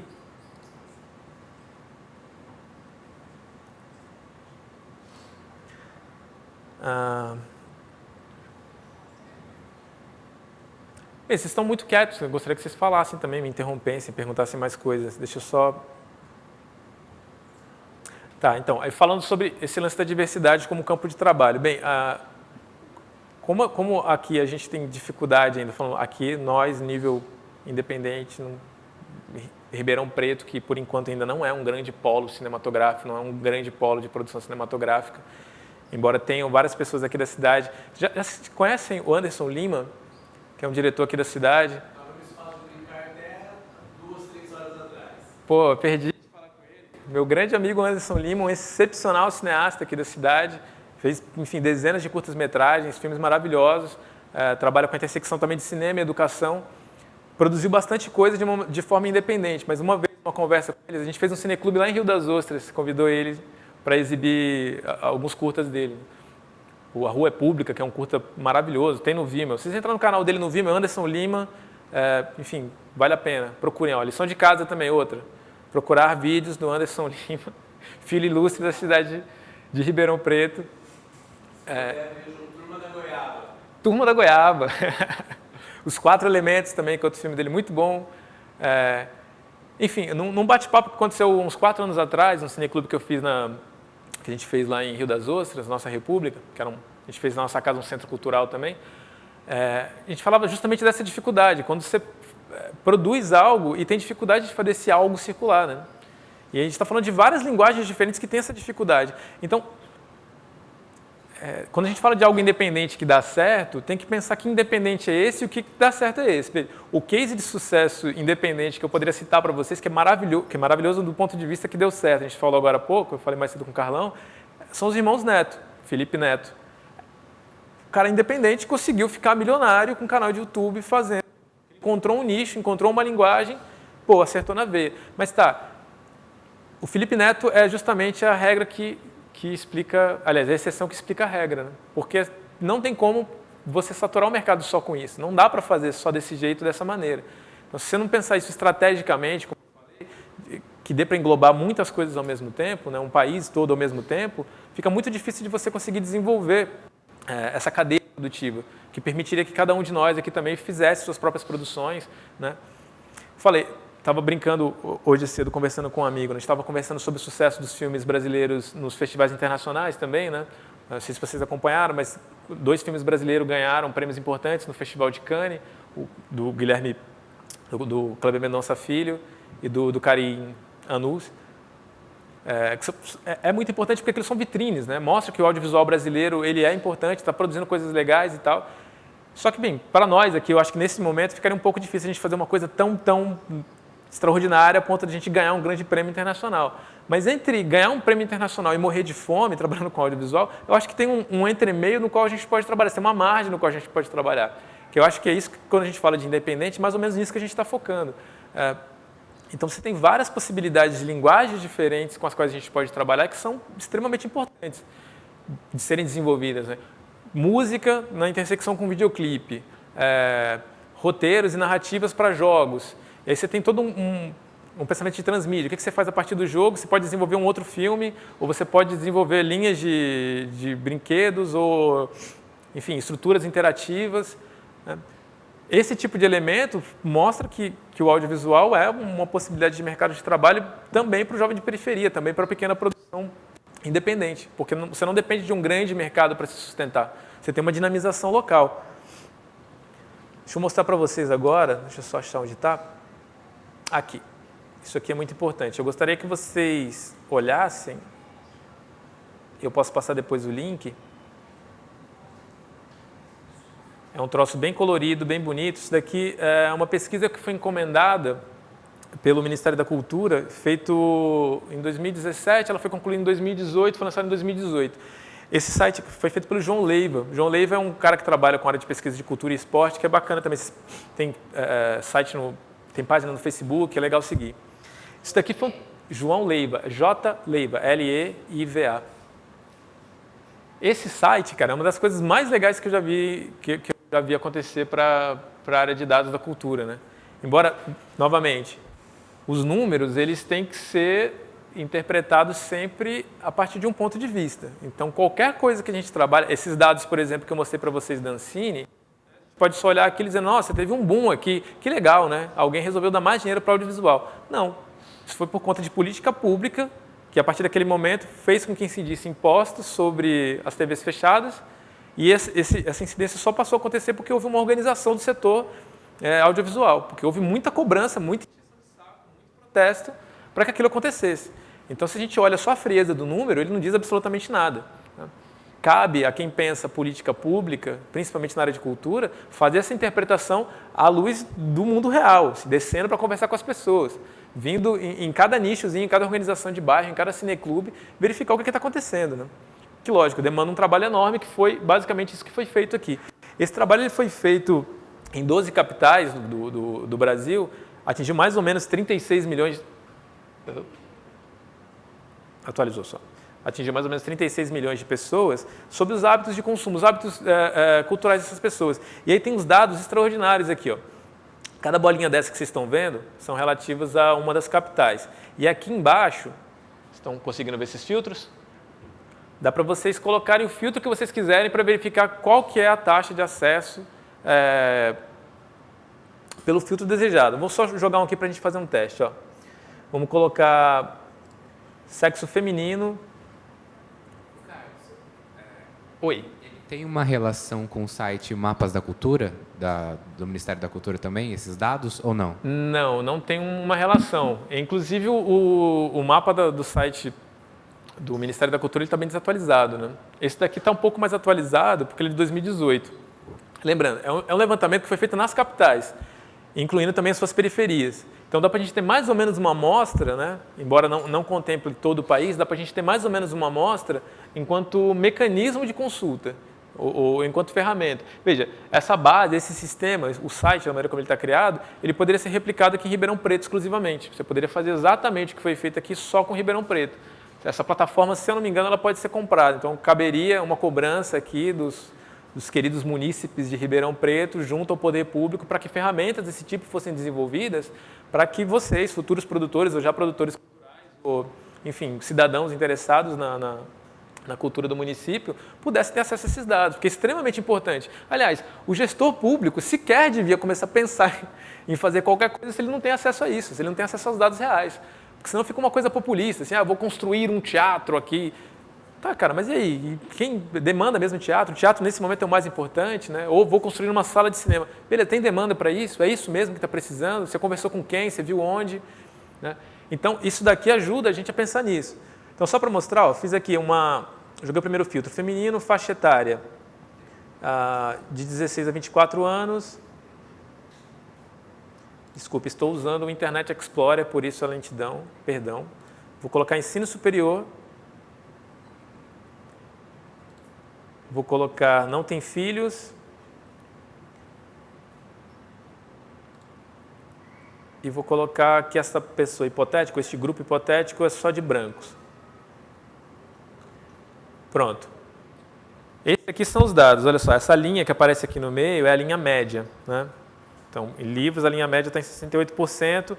Esse filtro que eu coloquei, de mulheres brancas, com nível superior entre 16 e 24 anos, olha só, está muito acima da média o acesso delas a livros e cinema, por exemplo. Se eu for pegar um outro dado que é interessante, se eu for pegar aqui em circo, que é uma linguagem popular, voltada geralmente para quem tem filhos, está lá embaixo. Né? Agora eu vou fazer só uma alteração aqui para a gente verificar as modificações. Ó, reparem, livro, cinema, shows, a maior parte dos estados está super lá em cima. Né? Você pode verificar que tem poucos que estão E os que estão abaixo é por uma má distribuição. Talvez seja isso, tem que cruzar esses dados. Por que será que está abaixo? Talvez porque tenham menos mulheres, ou porque talvez as mulheres tenham menos acesso a... Talvez tenham mais mulheres, mas essas mulheres têm menos acesso ao ensino superior, porque eu fiz um filtro aqui que era só de mulheres com ensino superior. O Estado até pode ter mais mulheres, mas essas mulheres acessam menos o ensino superior, ou tem menos brancos, né, ou menos mulheres brancas. Então, todos esses dados aqui eles têm que ser lidos sempre nessa chave. Isso é extremamente importante na hora da gente elaborar os nossos projetos, né? Justificando por que estou pedindo dinheiro público para fazer um festival de cinema só com diretoras mulheres. Qual o sentido disso? Né? Será que os homens também não precisam? Não é uma injustiça? É aquele papo todo que a gente costuma ouvir. Né? Por que tem que fazer um cinema só para negro? Quer dizer então que não pode ter cinema para branco? Não, cara, porque justamente a política pública ela tem que estar nesse sentido, né? De fomentar a diversidade e de corrigir essas injustiças. E também, o principal, né? É uma ferramenta de inclusão. Não há como pensar isso tudo aqui se não for sobre essa chave. Né? A gente tem uma grande massa de pessoas desempregadas hoje no país, uma grande massa de pessoas que não conseguem acessar o ensino formal, ou que não conseguem acessar a direitos básicos. Bem, se a política pública da área de cultura continuar reproduzindo esse tipo de pensamento, então é melhor que não tenha, é melhor que acabe mesmo. Né? Então, só vou trocar aqui a cor da pele de branco para preto. Você tem alguns dados que sobem e outros que descem. Agora, se eu mudar a escolaridade,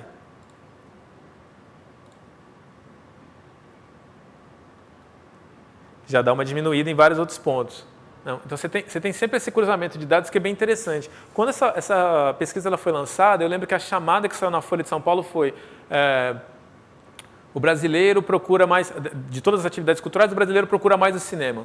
O brasileiro vai mais ao cinema do que em qualquer outra atividade cultural. Bem, isso é verdade? Bem, não sei se é verdade, porque a partir desses dados não tem como julgar se é verdade por uma questão muito simples.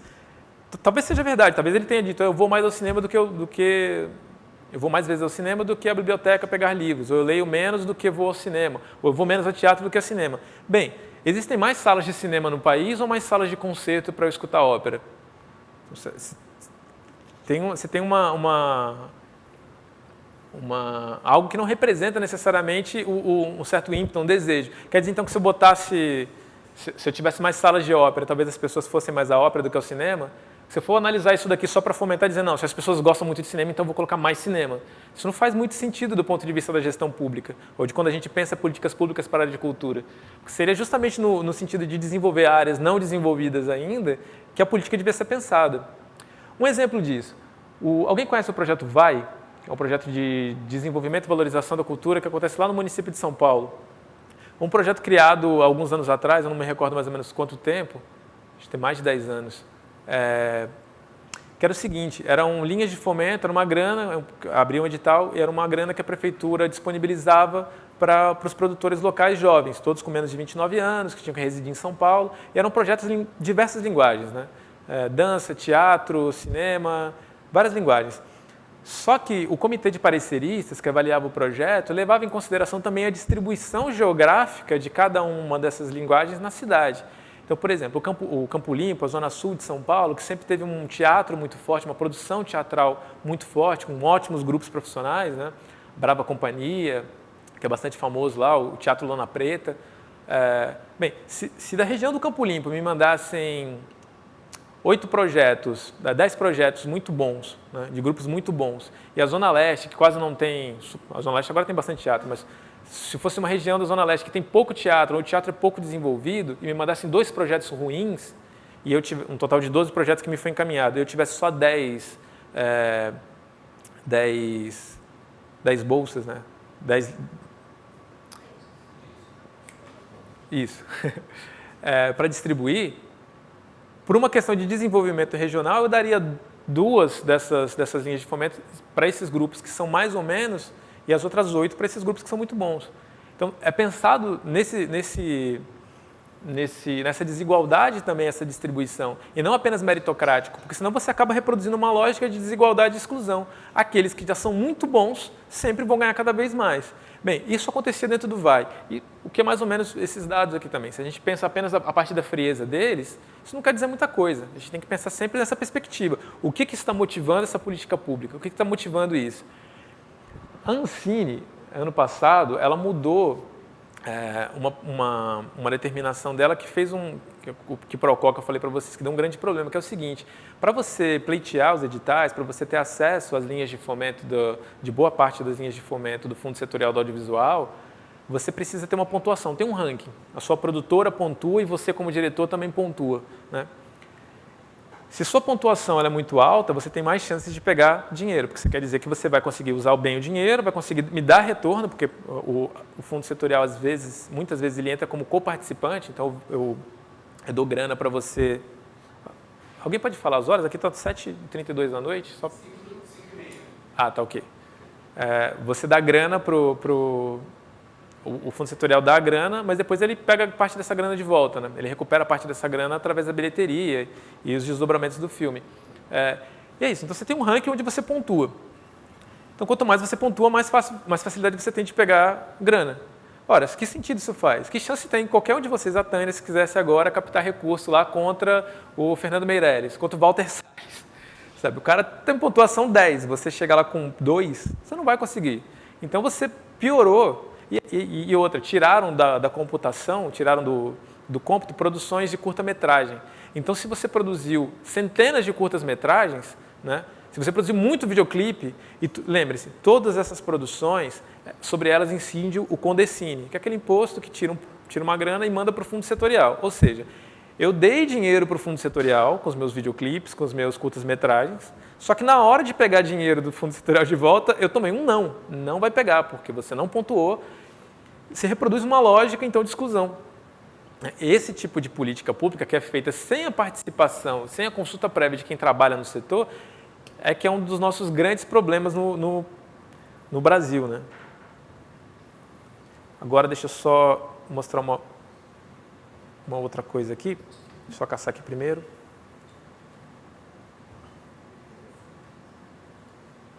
Bem, então, como eu tinha falado, o problema da distribuição da desigualdade de gênero e raça. Eu vou só tentar acelerar aqui também por causa do tempo, eu falei muito, né? Vocês tinham que ter participado mais. Ó, então, que é isso. Tem toda essa questão simbólica também da figura, da presença da mulher no audiovisual, da presença do negro no audiovisual e aquele grupo de intersecção, como eu falei, de mulheres negras no audiovisual. Ainda anteontem, uma amiga minha, essa está em Harvard de verdade, hein? Ela foi para Massachusetts, foi no MIT apresentar um trabalho que é a Amanda Lira, o TCC dela, deixa eu só abrir aqui para vocês. E ela fez um trabalho maravilhoso, assim. Eu contribuí com algumas coisas, trouxe alguns dados para ela, que é essa reportagem aqui que está nesse site, que é muito bom, almapreta.com, vale a pena, acessem também, tem bastante material, não só sobre cultura, mas bastante coisa sobre política, sobre as políticas de cotas, as políticas raciais, vale bastante a pena dar uma olhada. Ela faz o FMG, fez jornalismo no FMG, fez esse estudo sobre a intersecção de cinema e comunicação. Só essa chamada aqui já dá para entender do que a gente está falando, né? Mulheres negras receberam apenas 3% dos 20 milhões destinados ao audiovisual mineiro em 2018. Isso, galera, é um número impactante. Falar, nossa, mas isso é muito pouco. E não é só em Minas, isso aconteceu no país todo, né? Acontece sistematicamente no país todo, porque dentro da escala de fragilização social, o grupo que mais sofre, o grupo que mais está à mercê... Só um minutinho.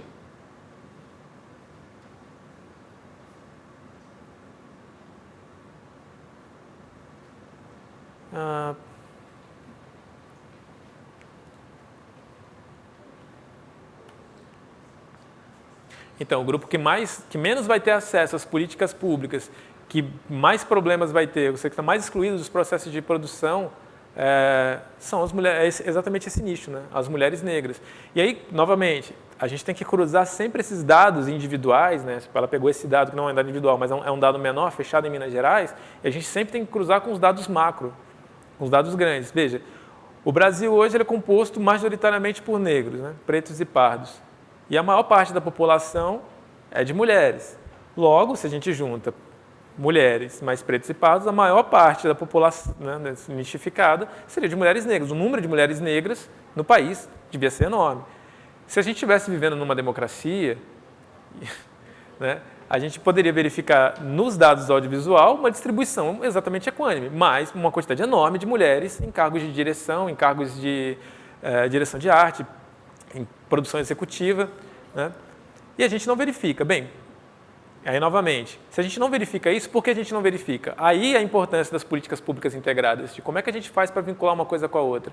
Não tem como eu pensar só no audiovisual, só na produção cultural, só num diálogo, por exemplo, aqui no nível municipal, na condição de gestor público, ou pensando com alguém que queira produzir a partir dos fomentos, editais municipais. Se não penso isso em diálogo com, sei lá, a Secretaria de Desenvolvimento Social, ou a Secretaria de Igualdade Racial, no caso dos municípios que existem, né? Ou a Secretaria de Geração de Trabalho e Geração de Renda, porque todos esses dados estão imbricados. É o site. Ah, tá. Pô, o site está dando probleminha, mas enfim, esse dado aqui já dava para a gente ter uma ideia. Bem, eu posso mostrar esses dados num sentido mais amplo através dessa outra ferramenta aqui. Quando vocês estiverem algum dia elaborando um projeto ou pensando em como justificar um projeto, isso daqui é essencial. Vocês vão entrar dentro do site da Ancine, existe essa ferramenta, que é o Observatório Brasileiro de Cinema e Audiovisual. Aqui, galera, dá para vocês terem acesso a absolutamente tudo o que foi produzido oficialmente, né, o que foi registrado oficialmente e que passou pelos registros da Ancine. Com esses dados, dá para vocês jogarem um monte de coisa na cara de um monte de gente, assim, dizendo que o cinema brasileiro produz muito, ou o cinema brasileiro não produz nada, ou precisa ter mais preto no cinema, precisa ter mais mulher no cinema, ou não, está tudo bem. Com os dados, fica muito mais fácil de você justificar isso, né? Não só do ponto de vista estético, que é muito importante que a gente pense nas produções, mas também do ponto de vista político. O audiovisual ele tem que ser essa ferramenta, ele tem que ser entendido como uma ferramenta de modificação do mundo, né? Eu não acredito só no cinema que a gente senta diante dele e fica lá passivo. Eu gosto daquilo que me incomoda também, de fazer incomodar através do cinema. Então, tal qual esse outro site aqui, que vocês podem fazer esses cruzamentos de dados, o site da OCA permite que você acesse 1 trilhão de coisas. Ó, cadê?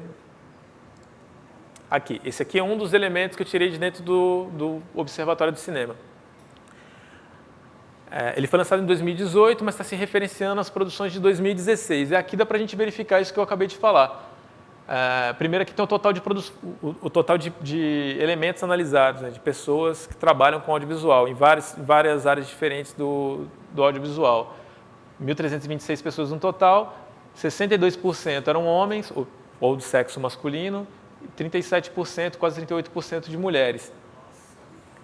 É uma diferença brutal, né? E se você pensando novamente, num país em que a maior parte da população é de mulheres, como explicar isso só analisando o cinema? Não dá, a gente precisa de outros elementos. Então, o audiovisual e o cinema, independente, se ele quer ser independente de verdade nesse sentido, ele tem que ter esse compromisso com essa realidade social. Não tem como estar desvinculado, senão a gente sempre vai continuar tomando na cabeça, né? E aí eu vou descer, porque aí vai ficando mais interessante esses dados. Quando a gente chega aqui, né? Como eu falei, 70, tal qual a representação da sala de hoje, aqui dos garotinhos tendo curso de youtubers, era exatamente essa representação, né? Quase essa representação, né? dessa proporção aqui de mulheres para homens, mas aqui era 100% de brancos, né? Tinham 100% dos pais e das crianças eram brancos. E aqui a gente vê essa diferença. 70% das pessoas que trabalham com audiovisual são pessoas brancas, 5,3% são negras. Então, e aí quando a gente vai conseguir cruzar os dados aqui embaixo, aqui está a divisão da produção entre ficcional e documental, né? O Brasil tem produzido cada vez mais filmes, né? Esse dado aqui de 2016 é porque teve de fato um declínio. Ano passado, salvo engano, registrados em salas comerciais, circulando em salas comerciais, teve mais de 250 filmes. O que não é nada. Para um país do tamanho do Brasil, isso é zero, isso é nada. Isso é sei lá, 1/10 do que produz a Índia. Esses dados aqui também são interessantes de serem analisados. Aqui são a faixa de público em cada um dos filmes. Você tem até 10 mil pessoas, que a maior parte das sessões teve até 10 mil pessoas. Bem, aí tem um dado interessante novamente. Lembra que eu acabei de falar sobre pontuação? Um dos elementos dados na pontuação é a bilheteria. E lembre-se, só salas de cinema registradas na Ancine. Então, se meu filme circular aqui no Sesc, o Sesc não tem sala de cinema aqui, a unidade de Ribeirão não tem sala de cinema registrada na Ancine. Então, se meu filme circular em todas as unidades do Sesc e milhões de pessoas verem, tanto faz para a Ancine, como se ninguém tivesse visto meu filme. Se eu lanço em festivais internacionais, não interessa, ninguém viu, portanto eu não pontuo. Vocês lembram de um filme que era uma cinebiografia do Edir Macedo, Bispo Edir Macedo, que era o Nada a Perder? Não assistiram? Pô, a gente tem que assistir todo tipo de filme, inclusive...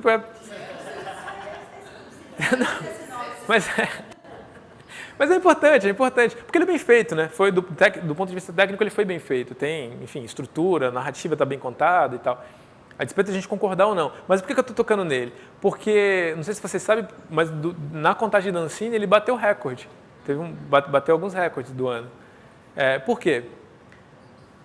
Evidentemente que ninguém aqui foi, pelo que eu estou vendo. Muitas das pessoas que vocês conhecem certamente não foram. Ninguém que eu conheço foi na sala de cinema assistir. No entanto, ele bateu recordes. Como? Houve compra de ingresso, né? Eu não vou falar agora em lei, mas eu acho que a Record comprou, se não me engano, a Record comprou boa parte dos ingressos, que várias igrejas estavam comprando para redistribuir.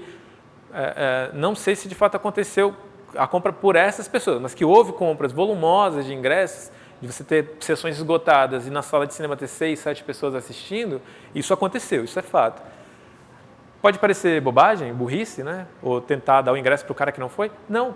É porque quando você compra o ingresso, você prova que seu filme teve bilheteria e na hora de pegar mais recurso, você consegue pegar mais recurso, porque você provou que seu filme se vende. Não sei se vocês estão entendendo o maquiavelismo da coisa, né? Então, quando a gente analisa novamente os dados frios aqui, a gente vai verificar que teve, sei lá, numa outra parte do site dá para verificar isso. Você tem um pico, assim, de que houve sessões de cinema nacional que teve um avanço enorme. Bem, mas foi isso, mas ninguém viu. Então, como explicar que houve um volume gigantesco de venda de ingressos e ninguém assistindo filme brasileiro?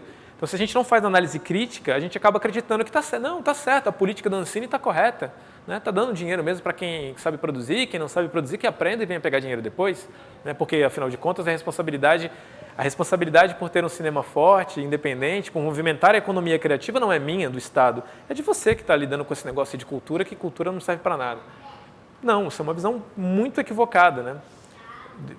Sob qualquer aspecto, tanto do ponto de vista da defesa simbólica, da defesa da soberania nacional, quanto também do ponto da defesa da economia. Não faz o menor sentido. Deixa eu ver se eu acho aqui. Esse aqui era o dado que eu estava me referindo, né? Essa aqui é a população brasileira, segundo o IBGE, a fonte do IBGE, a população brasileira dividida entre homens e mulheres. A divisão por gênero. E a divisão por cor e raça. A maior parte da população brasileira de pessoas negras. E aí, quando a gente vem aqui para o cruzamento desses dados, a gente tem esse número que é estarrecedor, né? Pessoas negras, mulheres.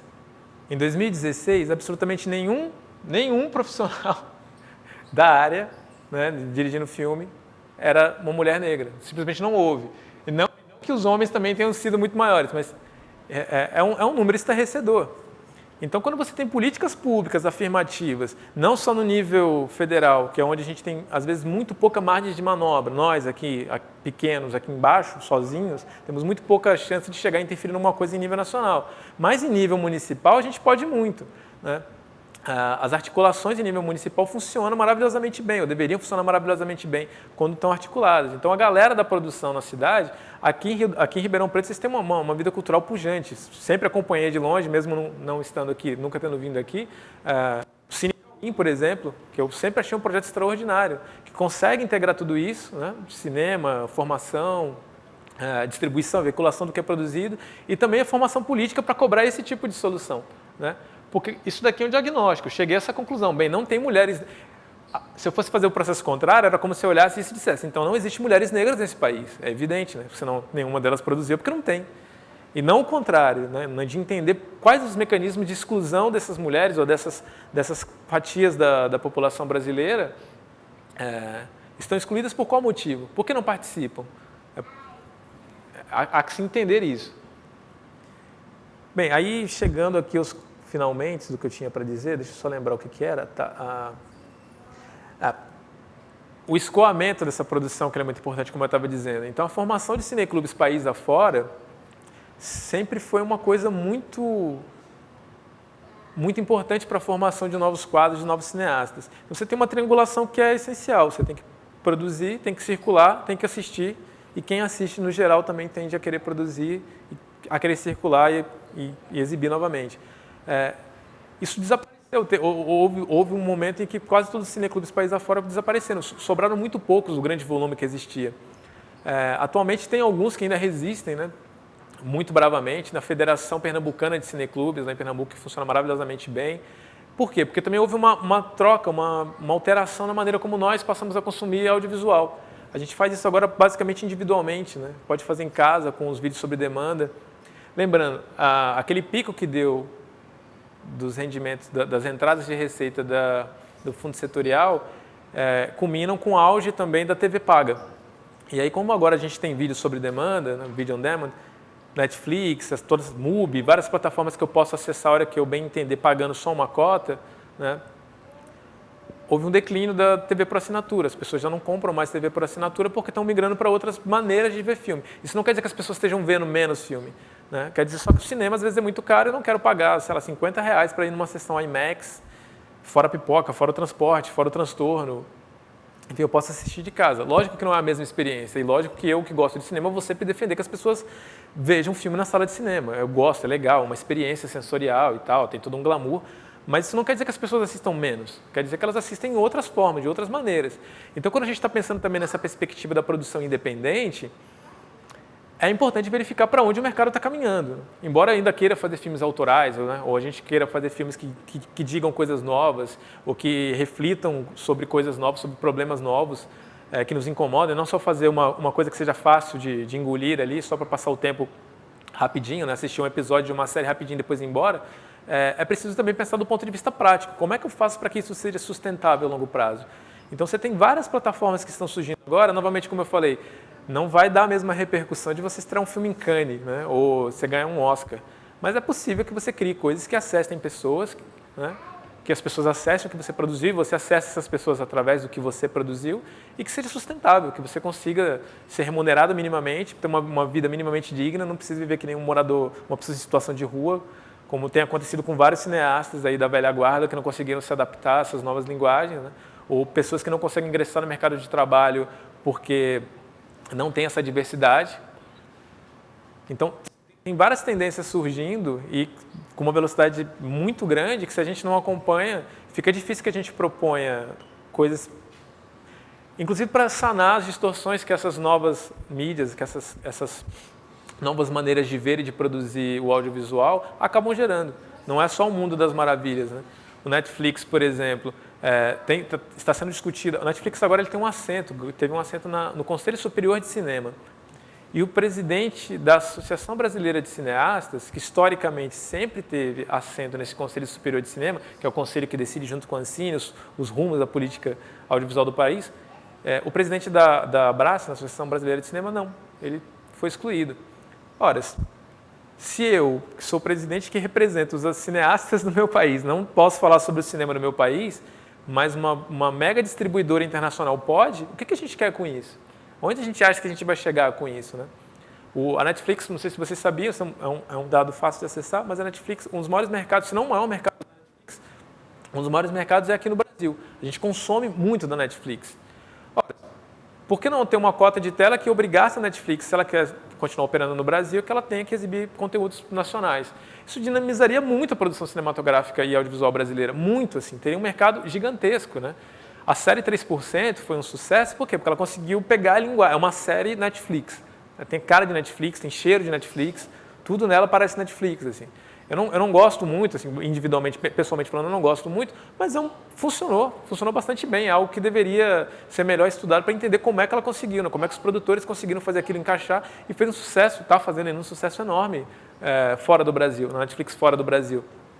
Por que não pensar no sentido contrário também? A Netflix não ia perder nada com isso, né? A gente não está falando de cota de tela para proteger, para expurgar a Netflix. Eu não estou falando que ela tenha que diminuir o catálogo, ela só tem que aumentar, né? Ao invés de colocar só produções vindas de outros países no Brasil, colocar mais produções nacionais também. E diversificar, né? Porque você tem uma produção enorme na Coreia, como eu falei, na China, no Japão, e tem pouca coisa ainda entrando nesses streams de vídeo. Então, é um nicho de mercado que é plenamente possível, né? Oi? Roma foi um exemplo de filme que ganhou e foi um filme totalmente stream. Então, eu acho que é um grande exemplo. E eu estava olhando esses dias na Netflix, ela está com bastante filme, não sei se é totalmente coreano, qual que é a finalidade, assim, ser coreanos, porque tem uma diferença, né? Mas eles estão colocando bastante, estão vindo filmes legais de comédias, assim, eu assisti um esses dias. E são exemplos também que estão acontecendo essa mudança, né? Dessas mudanças que estão vindo, as pessoas estão aceitando. Sim, sim. Hoje a gente trabalha muito com porcentagem, aí você tem lá em cima 100% de relevância, 93%, então eu acho que isso está fazendo muita diferença. Para mim, Roma foi um dos maiores exemplos de filme que entrou dentro de um canal, dentro de um sistema de streaming e chegou chegou num festival e ganhou, né? Sim, sim. Então... Vocês já assistiram o filme Roma? Alfonso Cuarón, todo mundo assistiu? É um filme produzido pela Netflix, está disponível no Netflix, que fez uma repercussão internacional porque, enfim, é o que chamariam de um filme de arte, é um filme que tem uma densidade maior e requer uma atenção maior. O filme todo em preto e branco, lindíssimo, excelente, uma fotografia excelente, mas que é isso, foi produzido para Netflix, com dinheiro da Netflix, né? Mas veja, ele não é um filme pensado, aí é uma análise estética. Ele não é um filme pensado para você assistir numa tela pequena. Porque tem muito isso. Sei lá, alguém que lembra de algum filme de batalha, uma batalha muito grande, Troia, o Patriota, essas cenas de batalha gigantescas e tal. Agora você imagina você assistindo uma cena de batalha daquele tamanho, filmada com 400 personagens, né? Tem um filme indiano que eu adoro chamado Bahubali, que tem uma cena com milhares de pessoas. Assim. Na Índia é fácil você arrumar milhares de figurantes para fazer. E tem milhares, uma cena de batalha campal extraordinária. Você imagina você vendo aquilo no celular. Isso é um crime, assim, bater com uma martelo na cabeça da pessoa que assiste no celular. Mas eu entendo, você não tem um lugar para ver, não tem. Eu tenho um projetor em casa porque valeu o investimento. Mas é isso, é um filme que é pensado por uma estética de cinema. Ele é um filme pensado para ser exibido e concorrer ao Oscar e ganhar o Oscar. Apesar dele ter sido produzido para o streaming. Então tem uma coisa da linguagem. Você falou das novas séries, dos novos filmes que são orientais, boa parte deles japoneses e coreanos. Embora eu acho que tem alguns chineses que eu tenha visto também. Tem bastante série de comida, né? O sucesso do MasterChef fez com que tivesse várias séries, muitas orientais, baseadas em que tem a comida, ou o preparo da comida, ou o consumo do alimento como tema central. Tem um maravilhoso que eu adorei, chama-se Samurai Gourmet. É japonês, gravado com uma câmera super simples, assim, uma edição super simples, mas maravilhoso. E o grau de relevância dele também está acima de 90% lá. Ou seja, alguém que teve uma ideia muito boa, está surfando no hype desse momento. A gente teve aqui no Brasil, principalmente, teve uma volta a essa cultura pop oriental. Quando eu era jovenzinho, isso milhares de anos atrás, eu lembro que a primeira matriz principal oriental que ditava as regras da cultura pop, sub-pop, ele era chinesa, né? Então tinha uns filmes de Kung Fu muito doido. Enfim, Bruce Lee era o rei do momento e tal. E eu lembro que depois foi trocado por uma base japonesa, porque aí veio os tokusatsu, os animes quando chegando na década de 90, Cavaleiros do Zodíaco, Dragon Ball Z e tal. E aí depois teve essa troca agora talvez para essa cultura coreana, né? Eu lembro que há 10 anos atrás o J-pop fazia muito sucesso, que era a música pop japonesa, e agora você tem o K-pop, que é a música coreana. Mas isso não está à toa. Né? Um país não investe tanto como a Coreia está investindo no seu audiovisual à toa, simplesmente porque eles acham bonito esteticamente ter um monte de boy band representando o país dele fora. Tenho certeza que não é só por esse motivo. Né? Tem toda uma questão econômica muito forte por trás. Eu vou falar de novo. Tem um filme da Netflix, que foi produzido pela Netflix mesmo. Não vou lembrar o nome, mas tem aquele cantor Jared Leto. E é um filme totalmente da máfia japonesa. Fala-se da máfia japonesa. Eles mostram como eles vivem. Yakuza mesmo. E toda essa linha de pensamento deles. Quando você tem a traição, tudo. E aí o que eu achei engraçado é que é um filme não vou dizer 100%, mas 99% japonês, e esse 1% acho que entrou... É o Jared Leto. Que é americano. E aí ficava assim um ponto, né? Porque nitidamente você via essa diferença. Sim. E como ele entra lá e como ele mostra a questão da fidelidade dele. Eu te salvei. Para eles não interessa o tempo, né? Mas um dia você precisar, você conta com eles, e é o que mostra muito no filme isso. E eu achei bem interessante. E foi um filme que tinha uma das revelâncias muito altas, assim. Muito, ele estava com 97%. Tem muita gente procurando. Perdão. 97%. Muita gente assistindo. Então, isso que você está tocando nesse ponto. Se eu não me engano, todos os filmes, sem exceção, ganhadores que receberam prêmios em Cannes agora, eram de coparticipações com algum país da Europa. Inclusive os filmes brasileiros também tinham participação, algum tipo de participação, ou de grana ou de mão de obra mesmo. Então, esses acordos multilaterais, lógico, pode parecer algo que está completamente fora da nossa realidade, assim, né? Só vou contar um caso pessoal que eu acho que ajuda a pensar nisso. Eu nunca pensei em ser grande coisa trabalhando com isso, não. Assim, nem entrar em grandes nichos, mercadológicos, não tinha o menor deslumbramento com isso. Eu queria só estudar o troço, sentar minha bundinha ali, ficar enchendo o saco na prefeitura, lá da minha cidade, aqui, faz um cinema aqui porque é legal e tal. Mas, bem, como uma coisa está diretamente ligada à outra, e novamente, o cinema ele só é o mundo cinematográfico brasileiro é uma micro-representação do que é a sociedade como um todo, que é branca, de classe média e masculina e heterossexual, né? Então, tá ali, né? Então um nicho, às vezes, fácil de chegar, porque você chegou em um, você chegou em todos. Na Mostra Internacional de Cinema de São Paulo do ano passado, por acidente, estava passando em São Paulo, estava morando no Rio, eu fui assistir um filme do Neville de Almeida, Jardim de Guerra, e aí o Neville de Almeida estava na sessão, assim, o grande diretor Neville de Almeida, enfim, uma pessoa genial, na minha opinião, um dos maiores diretores da história do cinema brasileiro, e ele estava lá e a sessão estava super vazia, assim. Aí eu fiquei batendo papo com ele antes da sessão começar e tal. Aí assistimos o filme. E no filme, eu já tinha assistido na internet, numa qualidade péssima, aí vi em película, falei, 35mm, não vou perder essa chance, na Cinemateca Brasileira, show de bola. Aí, num determinado momento do filme, aparece uma fala do Antônio Pitanga, pai da Camila Pitanga. Na minha opinião, vivo, o maior ator brasileiro, sem sombra de dúvida, indiscutível, enfim, só fez coisa maravilhosa, incluindo a Camila Pitanga. E aí tem esse trecho do filme, e eu não lembrava dele, ele não existia na minha cabeça. Eu falei, mas não é impossível, o cara fazendo 1968 o filme, e ele fazendo um discurso sobre Black Power, sobre o poder negro, até onde se sabe, o primeiro filme na história onde um ator negro fala isso, né? No mundo, segundo o Neville de Almeida e o Caetano Veloso, no mundo, ninguém nunca tinha falado isso ainda. Eu olhei aquilo e falei, cara, isso não existe, isso não está no filme. Aí fui falar com o Neville, o que o Pitanga está fazendo no filme? A cópia que ele exibiu foi uma cópia que foi perdida, que ele vendeu para alguém lá no festival em Cannes, foi apresentar em Cannes, na Quinzena dos Realizadores, e era a única cópia que não foi picotada pela censura. Esse filme ficou perdido por 50 anos, foi devolvido para o Brasil por uma produtora, por uma TV local alemã, e agora está depositado lá no Arquivo Histórico Nacional do Rio de Janeiro. Bem, coincidentemente, a minha colega de casa, minha grande amiga Laura Batitucci, trabalha numa produtora que estava produzindo uma mostra dos 80 anos do Antônio Pitanga. E aí eu cheguei com a notícia e falei, galera, vocês têm um filme do Antônio Pitanga que não está no catálogo, que vocês precisam ir atrás.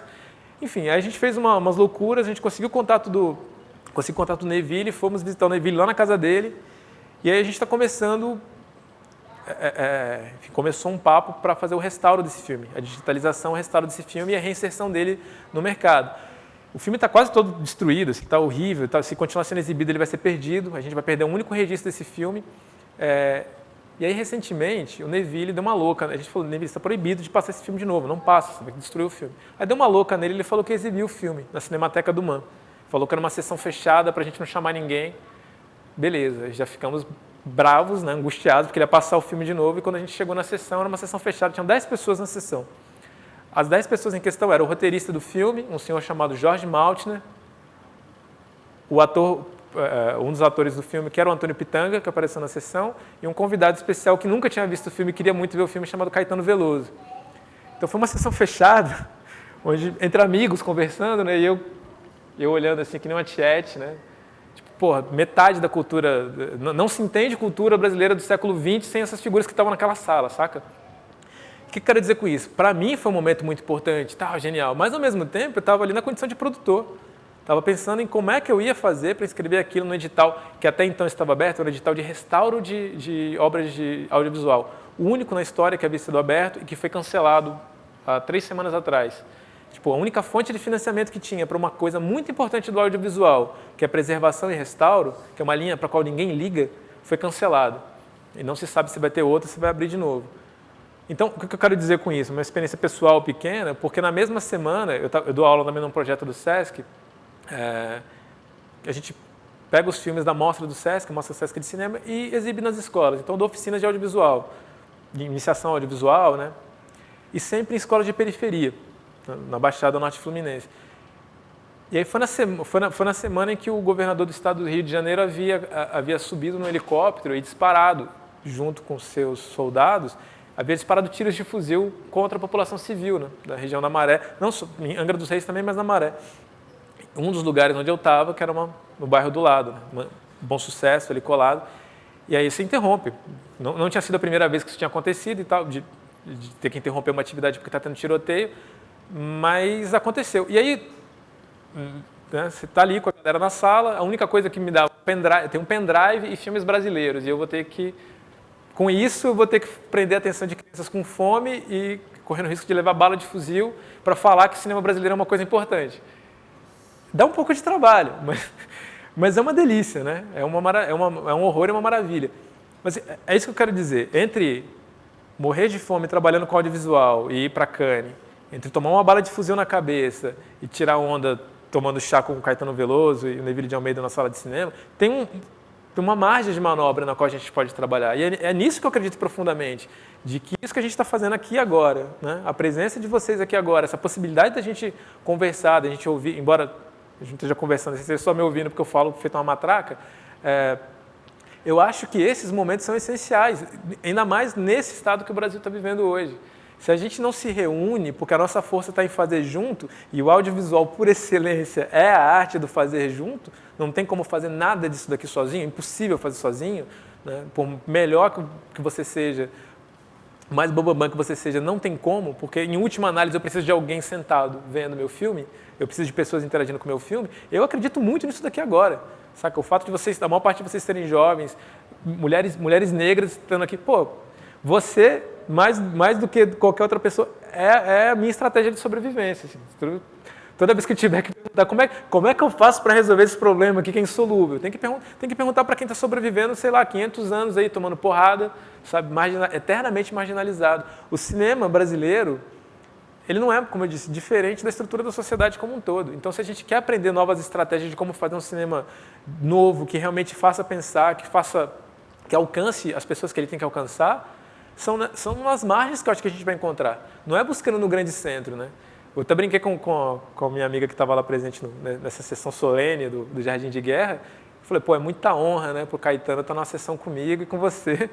É muita honra para o Pitanga estar aqui assistindo o filme ao nosso lado. Porque quem está dando sangue, quem está gastando vida, somos nós agora. Né? Os figurões já, pô, fizeram muito, agradeço muito por eles. Assim. Mas agora a bola está na nossa mão, a responsabilidade é nossa. Assim. Queria que vocês falassem mais ou um pouco aí, incomodassem. Você é a única pessoa... Eu estou te respeitando muito com essa camisa da CBF, cara, assim, de verdade. Não, é sério, porque eu peguei um ranço dessa camisa, mas aqui ela não tinha me incomodado. De verdade, eu acho que você conseguiu ressignificar ela para mim nesse momento. O poder do... Eu nem ligo muito, é só pra não ficar, não sair sem camisa mesmo. Porque a gente tem pouca, né, então... Você usa para finalidades estritamente esportivas, está correto, está correto. Não é pra... Então, pessoal, só queria dar só uma última pincelada agora por causa do horário, não sei se tem... eu só queria falar desse aqui, que é o maior festival de cinema independente do país, que já acontece há muitos anos. Eu acho que ele está na... Qual edição? Confiram aí para mim. Não está aparecendo ainda, mas eu acho que é a 17ª edição, que é a Mostra do Filme Livre, idealizada pelo Guilherme Whittaker. Anotem este nome, ele é fácil de encontrar, só joga Mostra do Filme Livre, pronto, procura por aqui. Guilherme Whittaker é uma das pessoas mais extraordinárias desse país, porque começou com isso, de divulgar filme independente, e essa mostra acontece no CCBB, e ó, isso daqui é para vocês, por favor.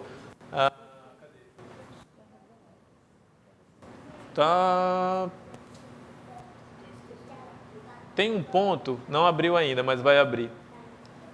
Mas enfim, entrando no site vocês vão conseguir enxergar. Tem um ponto que dá para vocês inscreverem em cineclubes. Então você inscreve seu cineclube, não precisa ter um cineclube já prévio, você cria um cineclube para exibir os filmes da Mostra do Filme Livre, eles liberam para você um link com drive e você pode fazer sessão exibindo filmes maravilhosos do país todo que são encaminhados para eles. É o maior festival, 90% dos filmes aqui são independentes de verdade, mesmo feito na raça, com o dinheiro de pai ou do clubinho de amigos que foi forjado ali. E ele consegue fazer uma distribuição em nível nacional justamente através dessa rede dos cineclubes. Esses cineclubes que são quase zonas autônomas temporárias, né? Eles nascem para exibir esses filmes. Um outro festival muito importante é o Visões Periféricas. Estava com inscrição aberta até agora. Fechou semana passada, se não me engano. Mas, por favor, entre no site também, Visões Periféricas, e inscreva um cineclube para exibir no seu bairro, na sua comunidade, fazer esse audiovisual circular, fazer a gente ver o que as outras periferias, país afora, estão produzindo. Tem muita gente legal produzindo em Minas Gerais. Procurem Filmes de Plástico, todos os filmes da Filmes de Plástico, que é extraordinário. O André Novaes, que fez um filme maravilhoso chamado Temporada. Está no Netflix também agora, um diretor de contagem extraordinário. Canibal Filmes, que faz um cinema trash maravilhoso. Enfim, tem essas pequenas possibilidades de respiro que estão acontecendo no país ainda, né? Tanto no Rio Grande do Sul, na região sul do país, quanto no Nordeste. O cinema nordestino tem produzido coisas extraordinárias também, vale a pena procurar. E é isso, sempre produzindo na raça, né? Mas acreditando que esse mundo que a gente está construindo ele é possível e ele é o mundo no qual a gente viveria bem, né? Porque é um mundo que cabe todo mundo, da diversidade, não da exclusão. Bem, dá tempo de eu fazer uma coisa ainda que eu trouxe. Como vocês são poucos, vocês foram beneficiados porque eu achei que tinham 30 pessoas, e eu trouxe uns brindes para comprar a vocês, já que vocês devem ter odiado a minha voz e coisa do tipo. Olha só. Não, é sério. Eu estou me mudando, né? Eu vou fazer dar um rolezinho aí para fora do país e aí vou estudar, cara. E aí trouxe bagagem para vocês. Olha só, uma coisa que eu adoro, que é catálogo de filmes, de mostras que aconteceram em alguns anos passados, que ajuda muito a pesquisar o que está sendo feito, o que foi feito no país. Esse daqui, só para puxar o milho de novo, a brasa de novo para a sardinha, o cinema argentino conta suas histórias mínimas. Uma mostra de cinema argentino contemporâneo que aconteceu no Rio, foi produzida pela Lúdica Produções, curadoria do Thiago Ortmann, que é um dos sócios da produtora, e contou com a participação da minha roommate, minha colega de casa, maravilhosa, Laura Batitucci.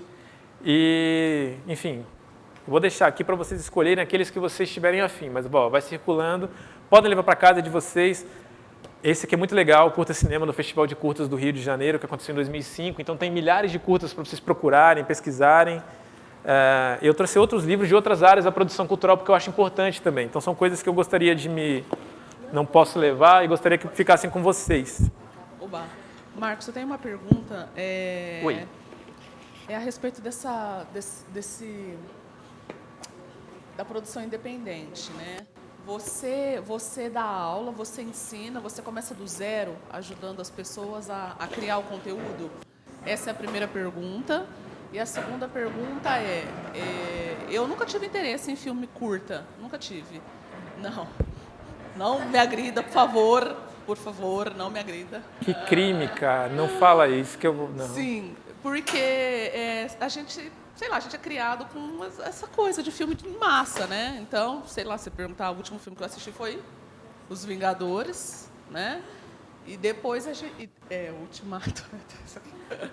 Você também assistiu? Você também assistiu, né, filho? E a gente não tem essa coisa... Eu não sei se é falta de interesse mesmo, mas eu não sei a que isso pode ser... Nossa, quantos? É brinde, viu, gente? Quem está assistindo o podcast agora vai perder.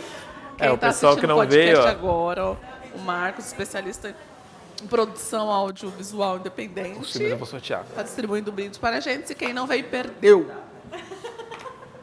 Então, a primeira pergunta, eu sou formado em produção cultural.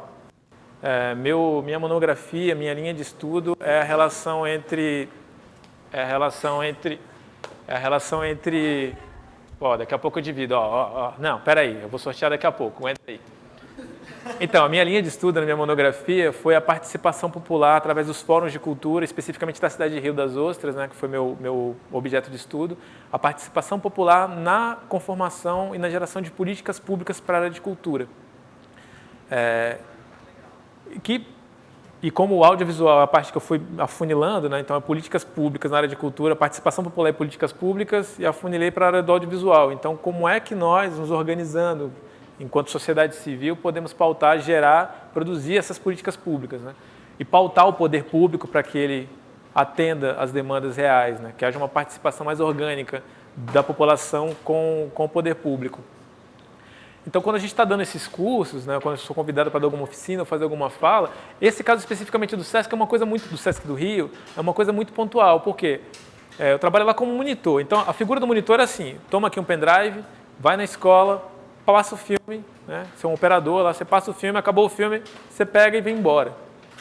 Só que eu não ia perder, imagina, deram na minha mão 400 crianças de filme brasileiro, eu vou perder a chance de doutrinar? Lógico que não. Vou perder a chance de doutrinar de jeito nenhum. Então, o que eu faço? Né? Faço um bate-papo antes, faço toda uma provocação, a gente exibe os filmes e aí eu sempre falo alguma coisa, não do conteúdo necessariamente do filme, né? Embora sejam filmes extraordinários, assim. naquele momento, me interessa menos falar do conteúdo do filme, do roteiro, do que da possibilidade de entender aquilo como um mercado de trabalho, né? De mostrar a técnica da produção cinematográfica. Estou respondendo sim, a gente começa do 0 mesmo, porque, sei lá, como é que... E outra, na verdade, reconhecer potências. Eu falei para vocês que aqui antes do curso, do bate-papo começar, estava rolando um curso de YouTube. Invariavelmente, toda a turminha que eu entrava, garotada de 6, 7 anos, moradores da Pavuna, moradores de Belfort Roxo, que são as regiões com... A Pavuna é o último bairro da Zona Norte do Rio, tem o pior IDH, pior índice de desenvolvimento humano. Só para vocês terem ideia, vive-se 20 anos menos na Pavuna do que no Leblon. Assim, você tem você morre 20 anos antes. Só por você se deslocou menos de 20 quilômetros no espaço, você vive 20 anos menos. Então, você está lidando com uma situação de pobreza extrema, de distribuição de renda extremamente desigual, um cenário de violência. Só que se você pergunta para qualquer moleque daquele se eles sabem operar um celular e botar vídeo no YouTube, invariavelmente tem 2 ou 3 na sala que sabem, que já conseguem produzir alguma coisa e colocar no próprio canal. Bem, já está lá, o que eu preciso já está dado, entendeu? A semente já está instalada. A gente só precisa regar, só precisa dar mais fomento, né? Só precisa incomodar mais, só precisa fazer ele perceber que ele não está ali na condição, não é um favor aquilo, né? Que ele tem que chegar e pegar do mundo aquilo que o mundo deve para ele, daquilo que o mundo que ele ajudou a construir aquilo também, né? Não tem que chegar sempre na condição de submisso. E essa é uma parte terrível. A molecada, quando ela perde a capacidade de sonhar, de acreditar que ela pode ser qualquer coisa, é porque aí a gente está perdendo aquela guerra mesmo. Não só fisicamente, porque nada pode ser mais urgente que isso, galera. Relatório da Rede de Justiça e Direitos Humanos acabou de sair. A quantidade de assassinatos, homicídios de negros nesse país é uma epidemia. É uma coisa terrível. E nada pode ser mais urgente do que isso. Um jovem assassinado a cada 23 minutos. Esse dado, desde que eu comecei a falar aqui, pelo menos 4 jovens negros foram violentamente assassinados, desde que a gente começou esse bate-papo. Isso não pode ser ignorado. Então, quando a gente pensa a perspectiva de produção no sentido de política pública e produção independente, a gente não pode ignorar isso de forma alguma. Nada pode ser mais urgente que isso, saca? Porque você está perdendo uma geração inteira, né? Você pega a taxa de distribuição demográfica, tem uma barriga, assim, ó, entre jovens de 14 a 29 anos, tem uma barriga. Isso não pode existir. Só uma situação de guerra civil, eu fiz ciências sociais antes, só uma explicação, a única explicação possível é a guerra civil para explicar essa curva negativa, né? Enfim, então a gente começa vários cursos diferentes dependendo do material que a gente tem, ou da linguagem que a gente vai trabalhar, mas sim, eu acho super bacana quando a gente consegue reunir uma galera que consegue falar de áreas diferentes para poder dar um curso bacana, né? E a outra pergunta que você tinha falado era sobre filme...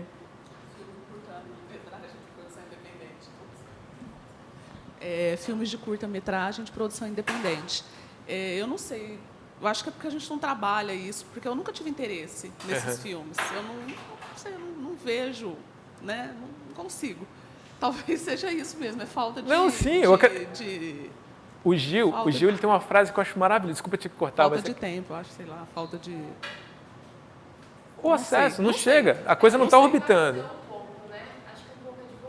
Divulgação, não sei se é cultural, né? Eu não sei se a gente é incentivado a assistir só filmes de grandes públicos, eu não sei. Não chega, então não chega. Não chega. Não, sei lá, eu sempre fui morador de periferia, né? Agora que eu estou na casa de uma amiga... Eu também, moradora de periferia a vida toda. Estou até estranhando que quando eu abro a janela, cara, dá para Baía de Guanabara, Cristo Redentor, aquela parada toda assim, eu fico, cara, o que eu estou fazendo aqui, cara? Não tem nada a ver com... Me sinto mal, as ruas são limpas, não tem barulho, sabe? Não tem um pagode no bairro, cara. É inconcebível um bairro sem pagode para mim, sem churrasco de laje. Não tem nem laje, tem só prédio. Mas, enfim, na periferia não chegava isso. Então, você tem o genial Sérgio Vaz, que veio aqui já bateu papo com vocês. Cara, é isso. Aquela modalidade de sarau, onde ele tinha o cinema da laje, né, fazia esses filmes de produção local circularem. Porque essa era uma ideia genial, de mostrar para você, em nível local, o que as pessoas à sua volta estão produzindo. Mas sim, eu acho que, evidentemente, que a culpa não é sua, o problema não está contigo. O problema é que o filme não chega até você. Eu falei da filmes de plástico, só uma dica, então, de uma ótima introdução para você começar com filmes curta-metragem. Assista um filme do filmes de plástico chamado 15. O nome dele é 15. É com... Enfim, não vou dar spoiler, não.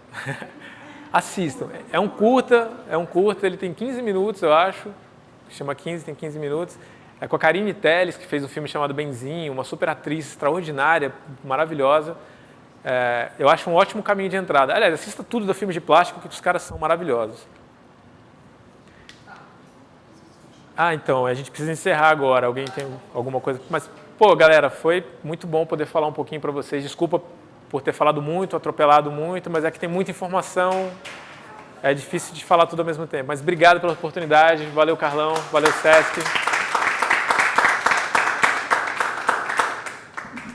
Obrigado, Carlos. Boa noite a todos.